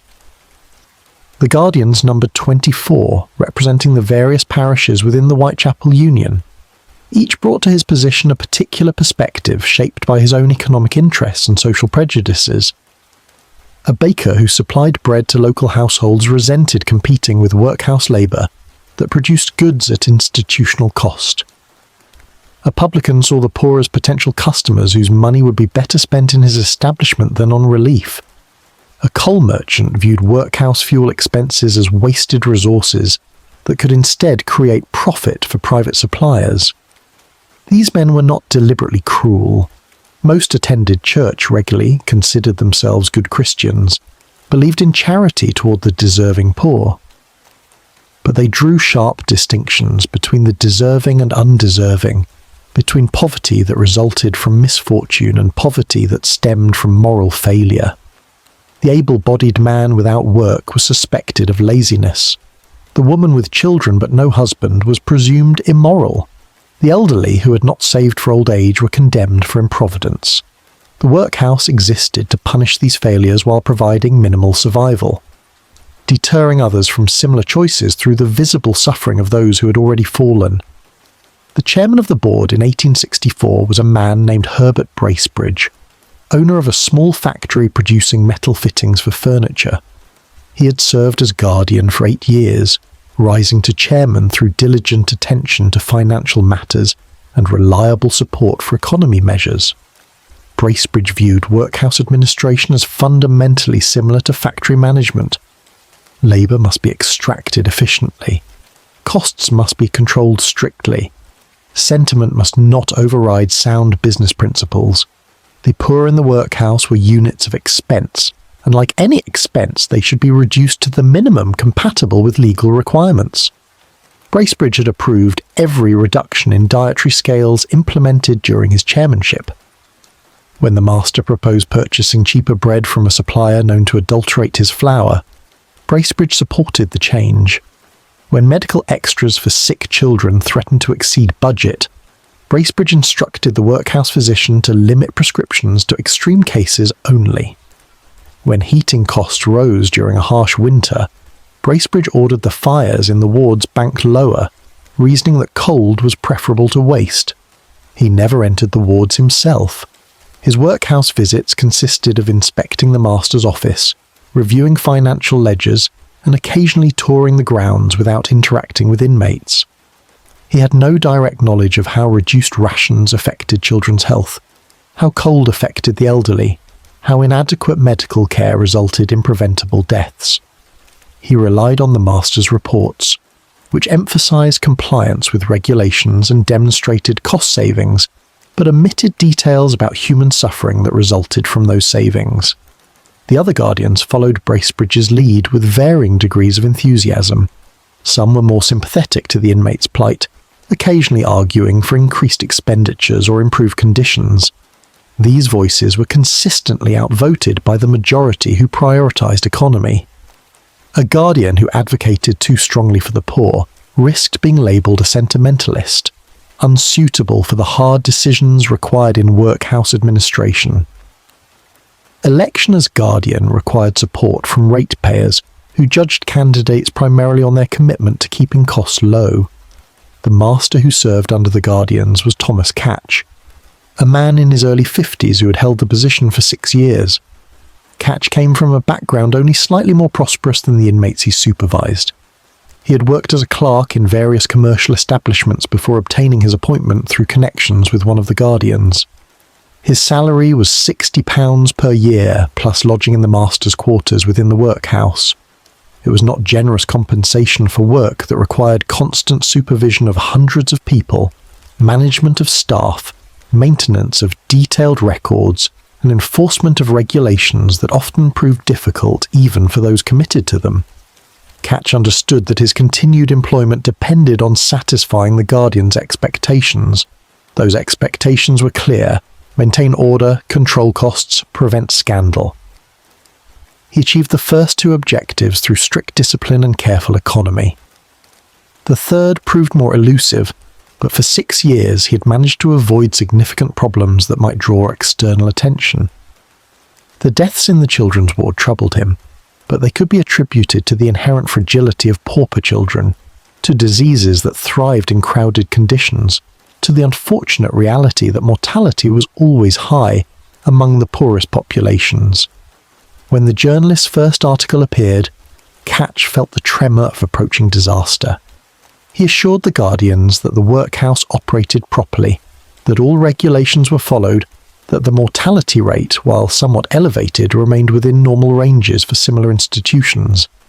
He increased his inspections of the wards, instructing staff to maintain heightened cleanliness and orderliness in case more visitors arrived. He reviewed the dietary logs to ensure portions matched the approved scales. He found nothing technically wrong, nothing that violated the letter of the regulations. But Catch had eyes and could see what the numbers disguised. He had watched children grow thinner. He had seen the hollow faces, the skeletal limbs, the physical deterioration that no amount of regulatory compliance could justify. He had heard the children's complaints of hunger, dismissed them as the natural complaints of those accustomed to nothing, told himself that discipline required firmness rather than sympathy. Now, with external scrutiny focusing on the workhouse, those dismissed observations returned with uncomfortable clarity. The matron who supervised the women's ward and the children's wards was a widow named Sarah Greaves, appointed to her position 3 years earlier after her husband's death left her without means of support. Her salary was £30 annually, half what the master received, supplemented by room and board in quarters adjacent to the women's dormitory. She worked 14 hours daily, supervising hundreds of women and children, managing the laundry operations, ensuring discipline in the wards, responding to emergencies that arose frequently in an institution housing so many desperate people. Mrs. Greaves had tried to draw attention to the children's declining health. She had reported to Catch that children were growing visibly weaker, that the rations seemed inadequate, that perhaps the guardian should consider increasing portions. Catch had thanked her for her observations and done nothing, explaining that dietary scales were set by the board and could not be altered without their approval. She had written directly to Bracebridge, the Guardian chairman, describing specific cases of children who appeared to be starving despite receiving their full rations. Bracebridge had responded with a curt note reminding her that the board, not the matron, established dietary policy, and that her duty was to implement policy rather than question it. After those rebuffs, Mrs. Greaves had continued her work in the knowledge that her concerns would not produce change. She followed the regulations, distributed the assigned portions, sent sick children to the infirmary, and watched them die without the authority to provide what they actually needed. She suffered from a peculiar moral injury common to those who implement cruel policies without endorsing them, the knowledge that obedience made her complicit in suffering she could identify but not prevent. The workhouse physician, Dr. Henry Neville, occupied an ambiguous position in the institutional hierarchy. He was not staff in the sense of being employed by the workhouse. Instead, he held a contract to provide medical services for a fixed annual payment of £40.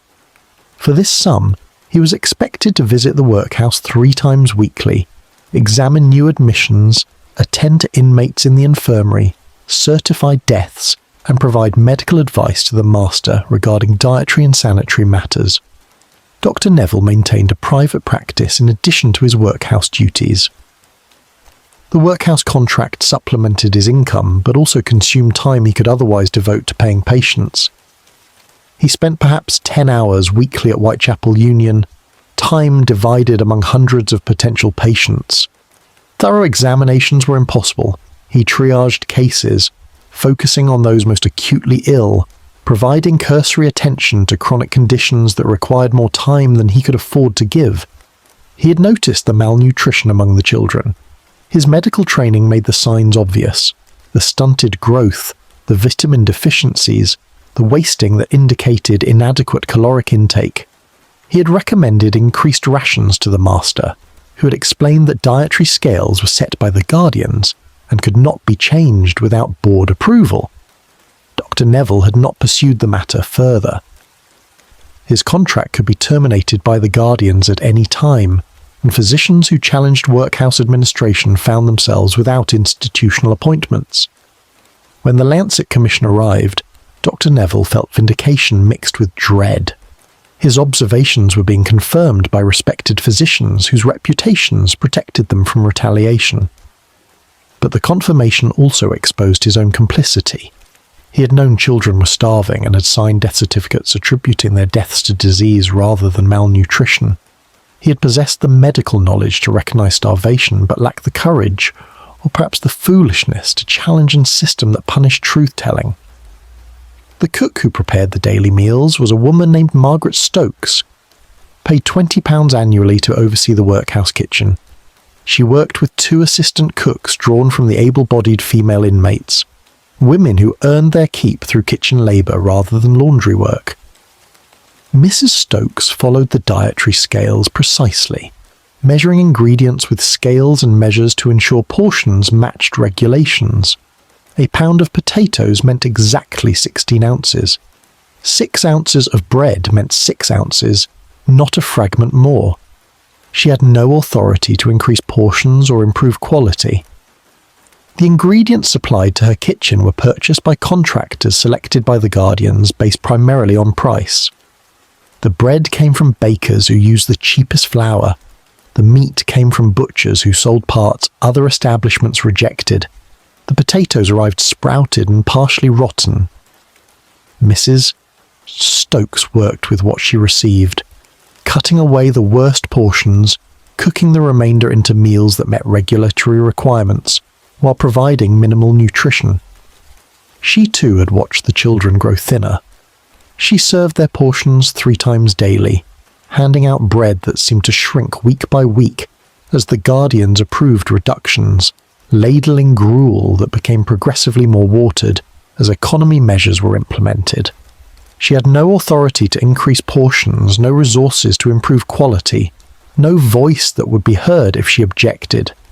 She cooked what she was told to cook, served what she was told to serve, and told herself that responsibility lay with those who made the rules rather than those who implemented them.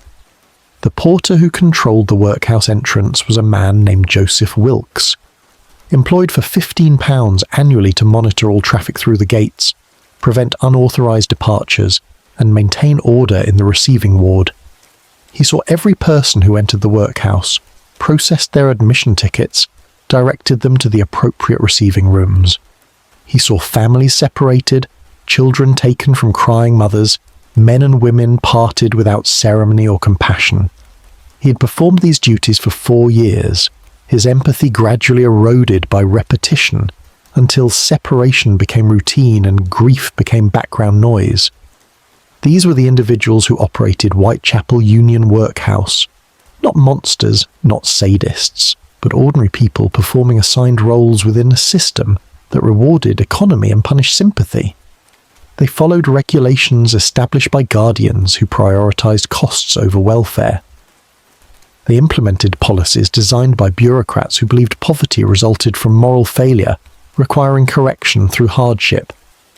They participated in an institution that, despite its stated purpose of relieving poverty, instead punished the poor for their poverty, while absolving society of responsibility for their suffering.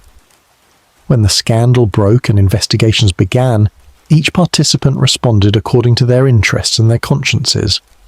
Bracebridge and the Guardians defended their actions, citing regulatory compliance and fiscal responsibility. Catch resigned, seeking escape from mounting criticism. Mrs. Greaves testified to investigators, describing her warnings that had been ignored. Dr. Neville provided medical evidence while acknowledging his failure to challenge the system earlier. The cook and porter continued their duties, too insignificant to face consequence or accountability. The system itself continued with modifications but without fundamental change. New dietary scales provided somewhat larger portions. Oversight increased marginally. The worst abuses were curtailed, but the philosophy of less eligibility remained intact. Workhouses continued to function as institutions of deterrence rather than relief. The men who governed them continued to prioritize economy over welfare, and the inmates continued to suffer under conditions designed to ensure that the workhouse remained the option of last resort, a place so unpleasant that even destitution in the street seemed preferable to those who had any alternative. Chapter 8: The Evidence of Flesh. The medical evidence assembled by the Lancet Commission transformed abstract accusations into concrete proof that could not be dismissed or explained away. The The post-mortem examinations provided physical documentation of what had occurred inside the bodies of children who had died at Whitechapel Union. The flesh itself testified where witnesses might be doubted and documents might be disputed. The dead spoke through their organs and tissues, through measurements and observations recorded in clinical language that stripped away sentiment and left only biological fact. Dr. Holmes had conducted his examinations with the precision required for evidence that would face scrutiny from skeptics and defenders of the workhouse system. Each body was photographed before examination, the images capturing the extreme emaciation visible even through the shrouds. The photographs showed children who resembled victims of famine, their bones prominent beneath skin stretched tight, their faces hollowed into skull-like masks. These images would later be published in medical journals, creating visual evidence that reinforced the written descriptions. The external examinations documented measurements that revealed the extent of physical deterioration. Timothy Walsh, the 7-year-old boy who had weighed 3 stone and 8 pounds at admission, weighed 2 stone and 12 pounds at death 3 months later. His height remained unchanged at 3 feet and 9 inches, but his body mass had decreased by nearly 30%. The circumference of his upper arm, measured at its thickest point, was 5.5 inches, less than that of a healthy 3-year-old child. His chest measurement was 19 inches, indicating severe wasting of muscle tissue around the rib cage. The skin showed multiple abnormalities consistent with severe malnutrition. It was dry and scaling, lacking the elasticity of healthy tissue. When pinched, it remained tented rather than springing back, indicating dehydration and loss of subcutaneous fat. The skin colour was pale, almost translucent in places, revealing the network of veins beneath. On the legs and arms, bruises appeared in various stages of healing, suggesting that weakened blood vessels ruptured easily from minor impacts that healthy children would barely notice. The examination of the mouth revealed dental problems beyond what poverty alone would cause. The gums were inflamed and bleeding. Classical signs of scurvy resulting from vitamin C deficiency. Several teeth were loose in their sockets, ready to fall out despite the child's young age. The tongue was pale and smooth, lacking the normal texture of healthy tissue, another indicator of nutritional deficiency. The throat showed signs of chronic inflammation, possibly from repeated infections that a malnourished immune system could not effectively combat. When Dr. Holmes opened the body cavity, the internal examination revealed the systematic destruction that starvation inflicted on human physiology. The layer of subcutaneous fat that normally exists beneath the skin was completely absent. In a healthy child, this layer would measure several millimeters thick, providing insulation, energy storage, and cushioning. In Timothy Walsh and the other examined children, no fat layer existed. The skin lay directly against muscle tissue, and the muscle itself was severely wasted. The abdominal cavity contained organs that had shrunk from lack of nutrition. The liver, which should have weighed approximately 12 ounces in a healthy 7-year-old, weighed only 7 ounces. The organ's colour was pale yellow rather than the healthy reddish-brown, indicating fat infiltration that occurred when the body, desperate for energy, began breaking down its own tissues. The liver's texture was soft and friable, easily damaged during examination, a sign of organ dysfunction that would have affected the child's ability to process what little nutrition he received. The stomach was contracted to a fraction of its normal size. The muscular walls thickened, but the cavity itself barely capable of holding more than a few ounces of liquid. The stomach lining showed chronic inflammation and areas of erosion where the acidic digestive fluids had damaged tissue that lacked protective mucus production. When opened, the stomach contained only a small amount of clear fluid. No food particles, no evidence that the child had eaten in the hours before death. The emptiness was absolute. The organ's cavity collapsed upon itself. The intestines told a similar story. They were thin-walled and empty, showing signs of chronic inflammation throughout their length. The normal population of beneficial bacteria that aids digestion appeared reduced, possibly due to the limited variety of food passing through the system. The intestinal lining showed areas of damage where nutrients should have been absorbed, suggesting that even the inadequate food provided was not being fully utilized by a digestive system compromised by prolonged starvation. The heart was small but structurally normal. In a well-nourished 7-year-old, the heart would weigh approximately 3 ounces. Timothy Walsh's heart weighed 2 ounces, the muscle tissue reduced by the body's consumption of its own protein for energy. The heart valves functioned properly. The chambers showed no defects. The coronary arteries were clear. There was no evidence of disease that would explain death through cardiac failure. The heart had simply stopped when the body it served had exhausted all resources for survival. The lungs were clear and healthy, showing no signs of tuberculosis, pneumonia, or other respiratory diseases that might explain death.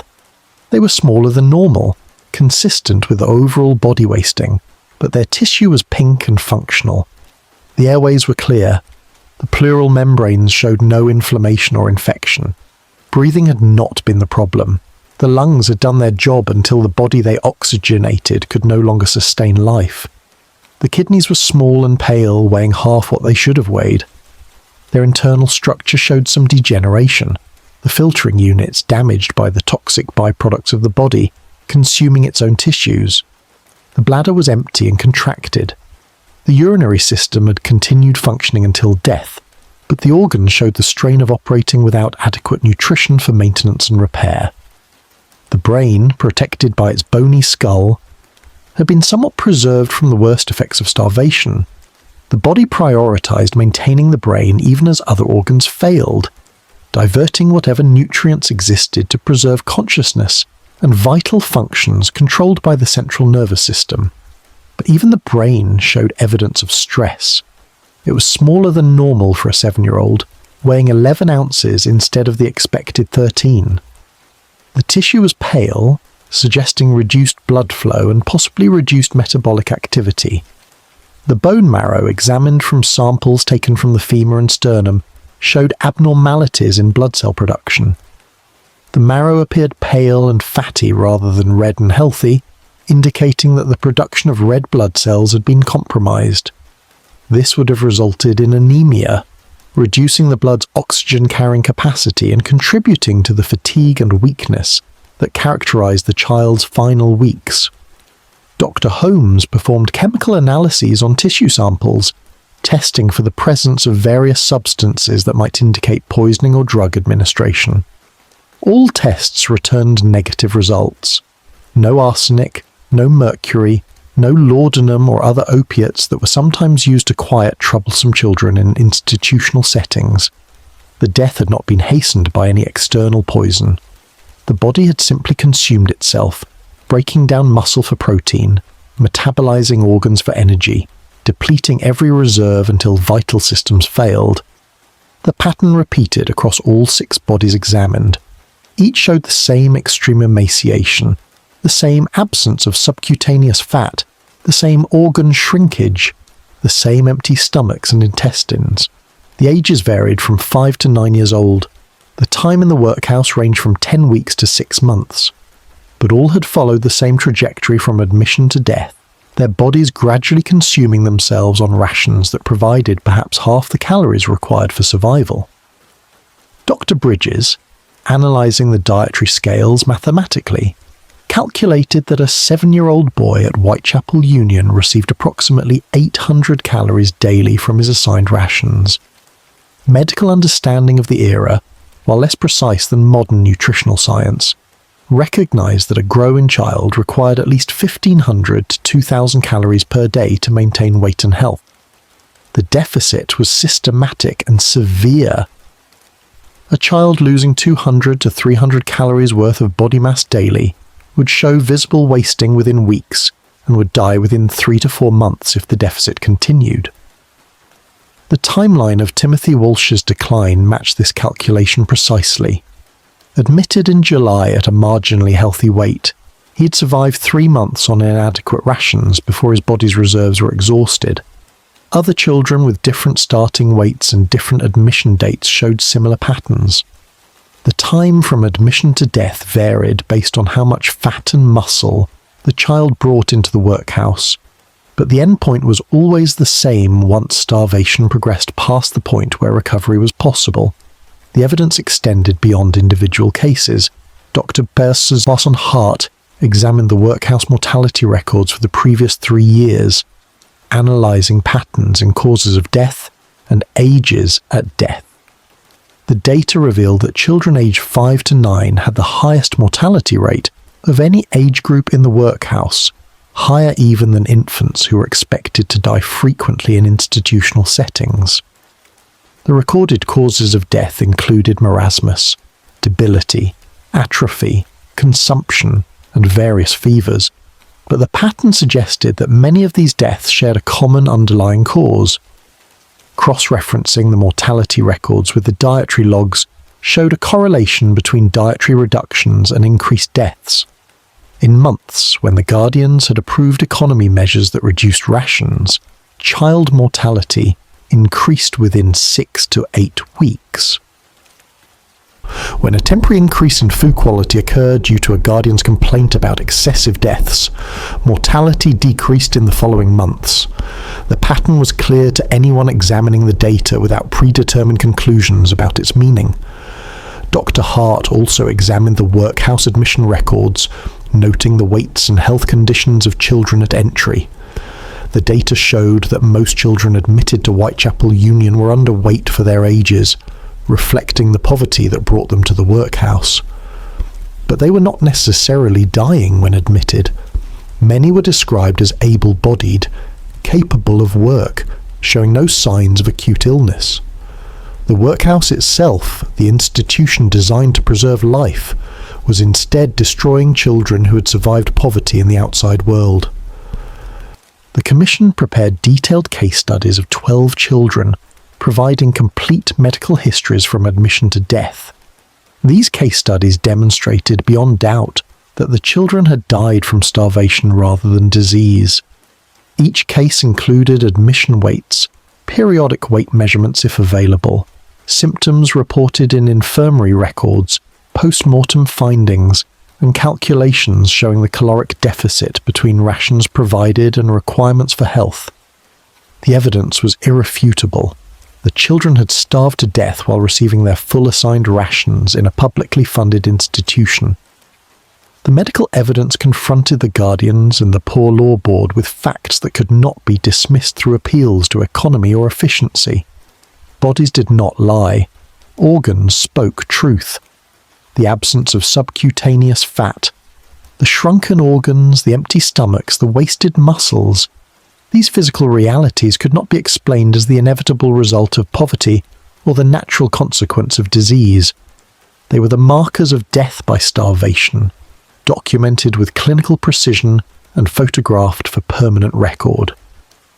Dr. Holmes testified before the Poor Law Board inquiry in January 1865, presenting his findings in language that medical professionals and lay people alike could understand. He described the post-mortem examinations in detail, explaining what each finding meant, why it indicated starvation rather than disease, how the timeline of deterioration matched the dietary deficit. He brought the photographs, passing them among the board members and forcing them to confront visual evidence of what their policies had produced. The testimony created discomfort in the hearing room. Board members who had expected to hear about regulatory compliance and fiscal responsibility instead confronted images of children who resembled famine victims. They heard descriptions of organs that had failed not from disease but from lack of nutrition. They learned that death certificates listing marasmus and debility were euphemisms for starvation, medical terms that obscured rather than revealed the true cause of death. Dr. Neville, the workhouse physician, was called to respond to the Lancet Commission's findings. He admitted that he had recognised malnutrition among the children, but had not attributed deaths to starvation because the children were receiving their full dietary rations according to approved scales. He had believed, or had convinced himself to believe, that the rations must be adequate since they met regulatory requirements. He had signed death certificates listing proximate causes, the fever that finally killed, the pneumonia that developed in weakened lungs, rather than the underlying cause of a body too starved to fight infection. His testimony revealed the moral corruption that the workhouse system encouraged in those who operated it. A physician who knew children were starving had convinced himself that starvation was impossible because regulations were being followed. He had prioritized compliance with administrative rules over recognition of medical reality. He had preserved his position and salary by accepting official explanations rather than challenging a system that was killing his patients. The evidence of flesh spoke louder than any testimony. The photographs, the measurements, the organ weights, the chemical analyses, these formed an indictment that no amount of bureaucratic justification could answer. Children had died. Their bodies had consumed themselves. The cause was not mysterious disease but deliberate policy, not unfortunate circumstances but systematic underfeeding, not natural mortality but institutional killing disguised as fiscal responsibility. The evidence was in the flesh, written in the wasted organs and empty stomachs of children who had starved to death in the workhouse meant to save them. Chapter 9. The Public Outcry. The publication of the Lancet Commission's report in early February 1865 ignited public anger that had been building since the first newspaper articles appeared in the autumn. The medical evidence provided concrete proof for suspicions that many had held but could not demonstrate. The photographs of emaciated children, the clinical descriptions of organs destroyed by starvation, the calculations showing the systematic inadequacy of workhouse rations, these transformed abstract debates about poor law administration into visceral recognition of suffering inflicted on the innocent. The report was reprinted in whole or in substantial excerpts by newspapers throughout Britain. The Times devoted 3 full columns to summarising the findings, accompanied by editorial commentary condemning the Whitechapel Guardians and questioning whether similar conditions existed in other workhouses. The Morning Chronicle published the photographs, despite their disturbing content, arguing that the public needed to see visual evidence of what was being done in their name with their tax money. Provincial newspapers picked up the story, relating it to conditions in their own local workhouses. Public meetings were organised in London and other cities to demand workhouse reform. The meetings drew crowds that filled halls and spilled into streets, mixing social classes in ways that were unusual for Victorian England. Working men who feared ending in workhouses themselves stood alongside middle-class reformers, clergy, physicians, and even some members of the aristocracy who viewed workhouse conditions as a stain on national honour. The meetings passed resolutions calling for immediate changes to dietary scales, increased oversight of guardians, and criminal prosecution of those responsible for the Whitechapel deaths. Religious leaders used their pulpits to condemn the workhouse system as fundamentally incompatible with Christian charity. The Bishop of London preached a sermon at St. Paul's Cathedral, in which he declared that allowing children to starve in public institutions was a sin that called down divine judgment on the nation. He quoted scripture about Jesus welcoming children and asked how England could claim to be a Christian nation while treating its poorest children worse than criminals in prisons, who at least received adequate food. The sermon was published and distributed widely, reaching congregations throughout the country. The outcry crossed political boundaries. Liberal members of Parliament who generally supported poor law reform were joined by some Conservative MPs who viewed the scandal as evidence that centralised administration had failed and that local control needed better oversight. Radical politicians used the scandal to argue for fundamental changes to the economic system that created poverty in the first place.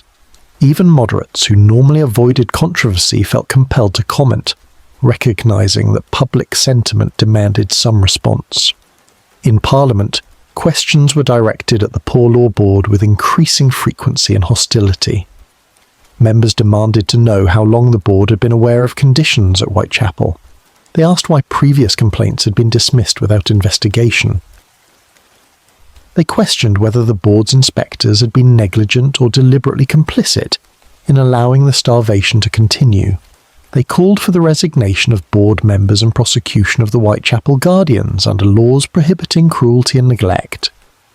The president of the Poor Law Board, a career politician named Charles Villiers, who had held the position for years, found himself defending policies he had not personally created but was now responsible for administering. He argued that the dietary scales used at Whitechapel had been approved as meeting minimum requirements, that the board relied on local guardians to implement policies appropriately, that the system depended on local oversight that had clearly failed in this instance. His explanation satisfied few. Critics responded that a system requiring local competence and compassion was a system designed to fail, given the incentives that rewarded economy over welfare. The debate in Parliament on February 23, 1865, became particularly heated. A Liberal MP named William Cowper presented a motion calling for comprehensive reform of workhouse dietary regulations and increased central oversight of local guardians. He cited the Lancet report extensively, reading portions of the post-mortem findings into the parliamentary record. He displayed one of the photographs, holding it up for members to see, describing the child shown as a 7-year-old boy who had weighed less than 40 pounds when he died. The image created shock even among members accustomed to debates about poverty and social conditions. Several MPs left the chamber, unable to continue viewing the evidence. Others demanded that the photograph be removed, arguing that such displays were inappropriate for parliamentary proceedings. Cowper refused, insisting that members needed to confront the reality of what their poor law policies had produced. The Speaker eventually ruled that the photograph could remain as evidence supporting the motion under discussion. Conservative opposition to the motion focused on concerns about cost and precedent. If dietary scales were increased at all workhouses to prevent starvation, the expense would be substantial. Ratepayers would face increased poor rates to fund the higher food costs. If central oversight was strengthened, local autonomy would be undermined, and the principle of local responsibility for local poor would be weakened. Some members argued that the Whitechapel case was exceptional, that most workhouses operated properly, that comprehensive reform was an overreaction to isolated failures. But the political calculation had shifted. Public anger was intense enough that opposing reform carried electoral risk. Members who represented urban constituencies with large working-class populations could not afford to appear indifferent to child starvation. Even members from rural areas recognized that the scandal had created momentum for change that would be politically dangerous to resist. The motion passed with a large majority, mandating the Poor Law Board to develop new dietary regulations and establish more rigorous inspection procedures. Outside Parliament, charitable organisations mobilised to provide immediate relief while advocating for systematic reform. The Workhouse Visiting Society, which had been sending volunteers to visit inmates and distribute small comforts, expanded its activities and published reports documenting conditions in multiple London workhouses.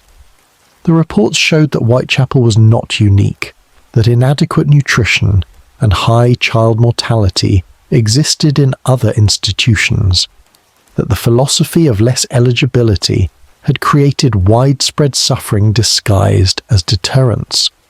The Society for the Prevention of Cruelty to Children, a relatively new organisation, attempted to prosecute the Whitechapel guardians under existing laws against child neglect. The legal case faced significant obstacles. The guardians argued that they had followed all regulations, that their actions could not constitute criminal neglect when they had implemented policies approved by the Poor Law Board. The prosecutors countered that deliberately starving children was criminal regardless of regulatory compliance, that common law recognised duties of care that transcended administrative rules. The case proceeded slowly through the legal system, hampered by questions about jurisdiction and the applicability of child protection laws to institutions governed by poor law regulations. Eventually it was dismissed on technical grounds, the court ruling that the guardians could not be prosecuted for implementing policies approved by higher authorities. The legal failure frustrated reformers but also clarified that change required new legislation rather than enforcement of existing laws. Newspaper editors maintained pressure through continuous coverage of workhouse conditions. Investigative journalists visited other workhouses, documenting similar problems and publishing exposés that kept the scandal alive in public consciousness. The Daily News sent reporters to workhouses in Manchester, Birmingham, Liverpool, and other industrial cities, finding conditions that range from barely adequate to nearly as bad as Whitechapel. The cumulative effect of these reports was to demonstrate that the problem was systemic rather than localized. Letters to newspaper editors flooded in from readers sharing their own experiences with workhouses or expressing outrage at what they had learned. Former inmates wrote describing the constant hunger they had endured. Family members described visiting relatives in workhouses and finding them visibly wasting away.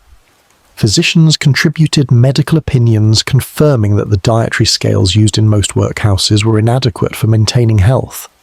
The letters provided a chorus of voices supporting reform and condemning the existing system.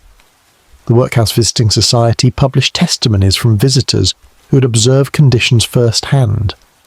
One volunteer described visiting the children's ward at Bethnal Green Workhouse and finding children who complained constantly of hunger, who begged for extra food, who ate their meagre rations so quickly that they made themselves ill.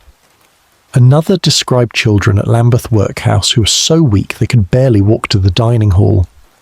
The testimonies created a cumulative picture of widespread deprivation that could not be dismissed as exaggeration or sensationalism. Public donations poured into charitable organisations working to supplement workhouse diets and provide treats for workhouse children. The funds allowed volunteers to bring fruit, milk, and other foods not included in standard rations to children in various institutions. The charity was well-intentioned but also highlighted the system's failures.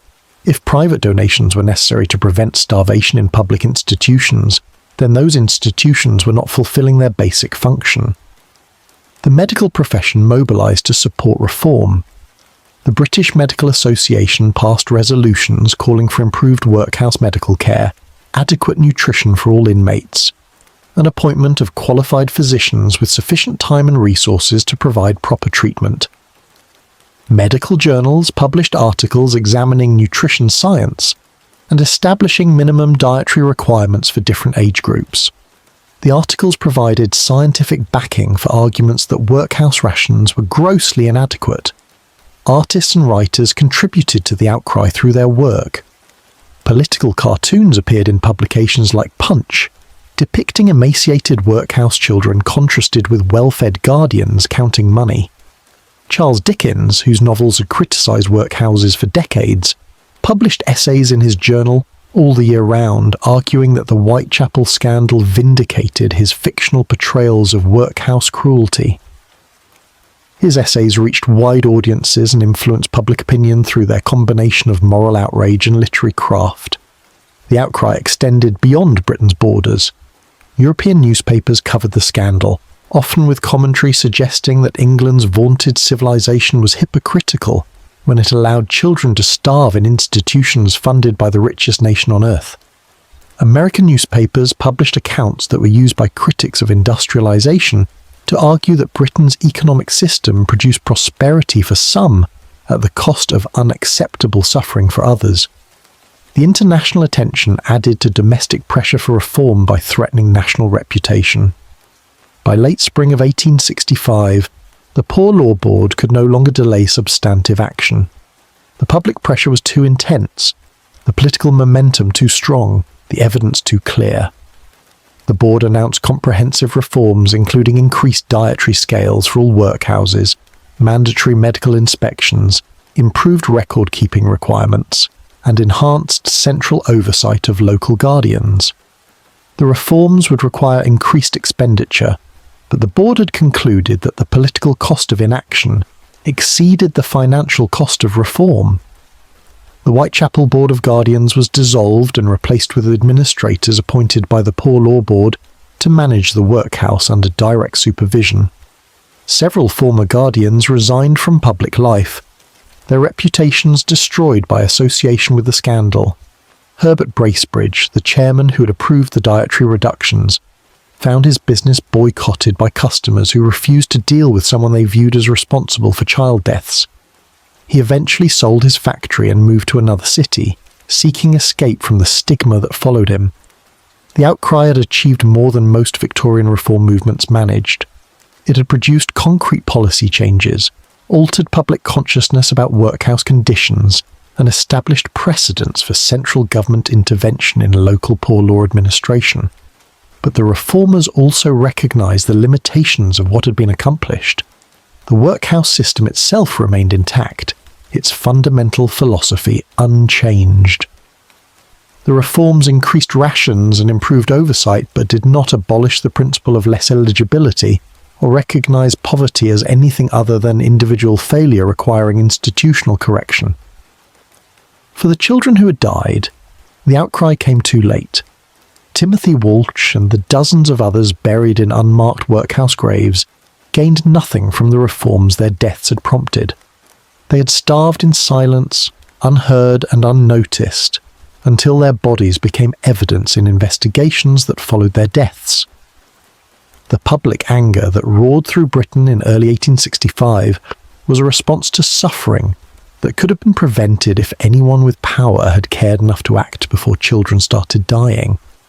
The outcry was necessary and important, but it was also an admission that society's protective mechanisms had failed utterly for those who most needed protection. Chapter 10. The Silent Registry. The final accounting of deaths at Whitechapel Union Workhouse during the period of reduced rations required months of careful review. The Poor Law Board's official investigation, completed in June 1865, examined mortality records from January 1864 through March 1865, a 15-month period that encompassed the implementation of dietary reductions and their aftermath. The investigators cross-referenced death certificates with admission records, dietary logs, and infirmary records to determine which deaths could be attributed to malnutrition and which resulted from other causes. The task was complicated by the vague terminology used in death certificates. The workhouse physician and his successor had recorded causes of death using terms like marasmus, debility, atrophy, and general decline that could encompass starvation but also other conditions. The investigators developed criteria for identifying probable starvation deaths based on age, weight loss documented in records, symptoms noted before death, and post-mortem findings when available. Using these criteria, they concluded that at least 63 children had died from malnutrition-related causes during the 15-month period. 63 was the conservative estimate, including only cases where evidence clearly supported starvation as the primary cause. The actual number was likely higher. Many children who died of pneumonia, influenza, or other infections might have survived if their bodies had not been weakened by chronic malnutrition. The investigators noted this in their report, but focused their official count on cases where starvation was the direct cause rather than a contributing factor. Even the conservative estimate represented a horrifying toll. More than 4 children per month dying from hunger in an institution designed to prevent such deaths. The demographic pattern of the deaths revealed the systematic nature of what had occurred. The majority of victims were aged 5 to 9, the age group that received reduced rations relative to their growth requirements. Fewer deaths occurred among children under 5, who despite receiving small portions had lower absolute caloric needs and were more likely to be in the nursery, where some medical attention and slightly better food might be available. Older children died less frequently because those who survived to age 10 or 12 had demonstrated some resilience, and because at 14 they could be apprenticed out of the workhouse. The timeline of deaths showed peaks in October and November 1864, several months after the dietary reductions had been implemented in July. This delay matched the medical understanding of starvation's progression. Children did not die immediately when rations were reduced. Instead, their bodies consumed stored fat and muscle over weeks and months until reserves were exhausted. The deaths accelerated in autumn as children admitted in summer reached the terminal phase of starvation. The mortality rate decreased in early 1865 after the scandal broke and rations were increased, though some children died from damage already done despite improved nutrition. The investigation also examined adult deaths, though with less certainty about causes. 47 adults had died during the same 15-month period under circumstances suggesting malnutrition as a contributing factor. Most were elderly, their bodies less able to survive on inadequate rations, their deaths attributed to old age or natural causes, when the actual cause was hunger compounding the frailties of aging. The investigators noted these deaths but focused public attention on the children, whose deaths seemed more obviously preventable and morally indefensible. The registry of the dead was published as an appendix to the official report. Each name was listed with age, date of admission, date of death, and cause of death as recorded in the original certificate.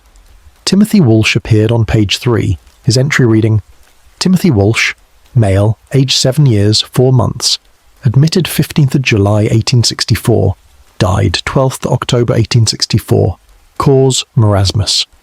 The stark, bureaucratic language gave no indication of suffering, no suggestion of the small body that had consumed itself over 3 months, no hint of a child who had once been healthy and might have lived if given adequate food.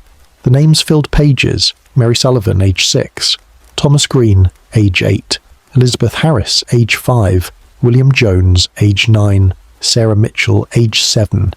Each name represented a life ended, a family's grief, a failure of the system that was supposed to protect the most vulnerable. The registry was arranged alphabetically rather than chronologically, creating an alphabetical monument to institutional killing that stretched across multiple pages of official documentation. Some families claimed their children's bodies for burial elsewhere, but most remained in the workhouse cemetery. The Poor Law Board ordered that a monument be erected acknowledging the deaths, a rare concession to the need for public memory of institutional failure. The monument was a simple stone pillar placed at the edge of the cemetery in autumn 1865. The inscription read, "In memory of the children who died at Whitechapel Union Workhouse, 1864-1865. May their suffering not be forgotten." No individual names were listed. No attempt made to identify specific graves. The children who had been separated from their families in life remained anonymous in death. The systemic reforms implemented in response to the scandal changed workhouse operations throughout England. The new dietary scales issued in May 1865 increased rations for all age groups, particularly for growing children. A 7-year-old boy now received portions calculated to provide approximately 1,500 calories daily, nearly double the previous allowance. The quality standards were also raised, with specifications requiring fresh bread, meat with minimal fat and gristle, and vegetables that met basic standards of freshness. The Poor Law Board established a medical inspection system with physicians appointed by the central authority rather than hired by local guardians. These medical inspectors visited workhouses quarterly, examining inmates' health, reviewing mortality records, and reporting directly to London rather than to local boards who might suppress unfavourable findings. The system was imperfect and understaffed, but it represented a shift towards central oversight that limited the worst abuses of local administration. The regulations regarding workhouse physicians were reformed to ensure adequate compensation and time for proper medical care. The contract system that had paid physicians minimal fees for maximum responsibilities was replaced with salaried positions that required specific hours of service and limited the number of inmates any single physician could be responsible for. The reforms aimed to prevent the situation where physicians like Dr. Neville had recognised malnutrition, but lacked time or incentive to challenge the system producing it. The Whitechapel Union Workhouse itself continued operating under reformed administration. The building remained unchanged, its stone walls and iron beds and long corridors still confining hundreds of paupers who had nowhere else to go. But the daily experience of inmates improved measurably. The increased rations provided enough food that children no longer complained of constant hunger. The improved medical care meant that illnesses were treated earlier and more effectively. The mortality rate declined to levels comparable with other institutions and eventually below the rates in the surrounding slums. But the workhouse remained a place of deliberate unpleasantness, still governed by the principle that relief should be less eligible than even the worst conditions outside. Families were still separated, silence was still enforced, work was still mandatory and often pointless. The improvements prevented starvation but did not create comfort or dignity. The system had been modified to avoid killing its inmates through neglect, but it had not been transformed into something that treated poverty as misfortune deserving compassion rather than failure requiring punishment. The individuals involved in the scandal followed various paths afterward. Thomas Catch, the master who had resigned, found employment as a clerk in a commercial firm. His workhouse career ended. Mrs. Greaves, the matron who had tried to report the children's suffering, was offered a position in a reformed workhouse where her experience was valued and her compassion could be exercised with administrative support. She continued in workhouse service for another decade before retiring. Dr. Neville left workhouse medicine entirely, returning to private practice and avoiding institutional appointments for the remainder of his career. Herbert Bracebridge and the other guardians who had approved the dietary reductions faced no criminal prosecution but suffered social and professional consequences. Bracebridge's business failed within 2 years, though whether from boycotts or other economic factors was unclear. He died in 1872, his obituary making no mention of his workhouse service. The other guardians gradually faded from public life, some moving to other cities, others withdrawing from civic activities, all carrying the stigma of association with child deaths that public memory did not quickly forget. The journalists and physicians who had exposed the scandal gained recognition that advanced their careers. The reporter who first wrote about Whitechapel conditions went on to cover other social reform issues, building a reputation as an investigative journalist. Dr. Rogers continued advocating for workhouse reform, eventually serving on government committees that shaped poor law policy. Dr. Hart's leadership of the Lancet Commission established him as a prominent figure in medical reform movements that extended far beyond workhouse issues. The broader impact of the Whitechapel scandal extended through the following decades. Each time workhouse reform was debated in Parliament, the case was cited as evidence of what happened when economy was prioritised over welfare, when oversight failed, when institutions designed to help instead harmed. The photographs of emaciated children were reproduced in reform literature for years, visual symbols of system failure that needed no explanation beyond the images themselves. Yet the workhouse system itself persisted until the 20th century. The reforms prevented the worst abuses, but did not address the fundamental problem of treating poverty as individual moral failure requiring institutional correction. Workhouses continued operating into the 1920s and 1930s, gradually declining as other forms of social welfare emerged but never completely replaced until the welfare state was established after World War II. The philosophy of less eligibility, the belief that relief must be deliberately unpleasant to avoid encouraging dependency, survived long after the specific institution that embodied it had been reformed. The children who died at Whitechapel Union in 1864 and early 1865 became statistics in reports, names in registries, evidence in arguments about social policy. Their individual personalities, their hopes and fears, their experiences before entering the workhouse, all of this was lost to history, unrecorded and unremembered. They were known primarily through their deaths, through the medical descriptions of their starved bodies, through the public scandal their suffering finally provoked. On quiet evenings, when fog rolled in from the Thames and settled over the East End, when the gas lamps cast their yellow light on wet cobblestones, the Whitechapel Union Workhouse stood as it always had, a solid fortress of brick and stone. Inside its walls, new generations of paupers ate their evening meal, picked their oakum, slept in their narrow beds. The reforms had made their lives less desperate than those who had come before. The children no longer starved. The sick received better care. The discipline remained harsh, but not deliberately fatal.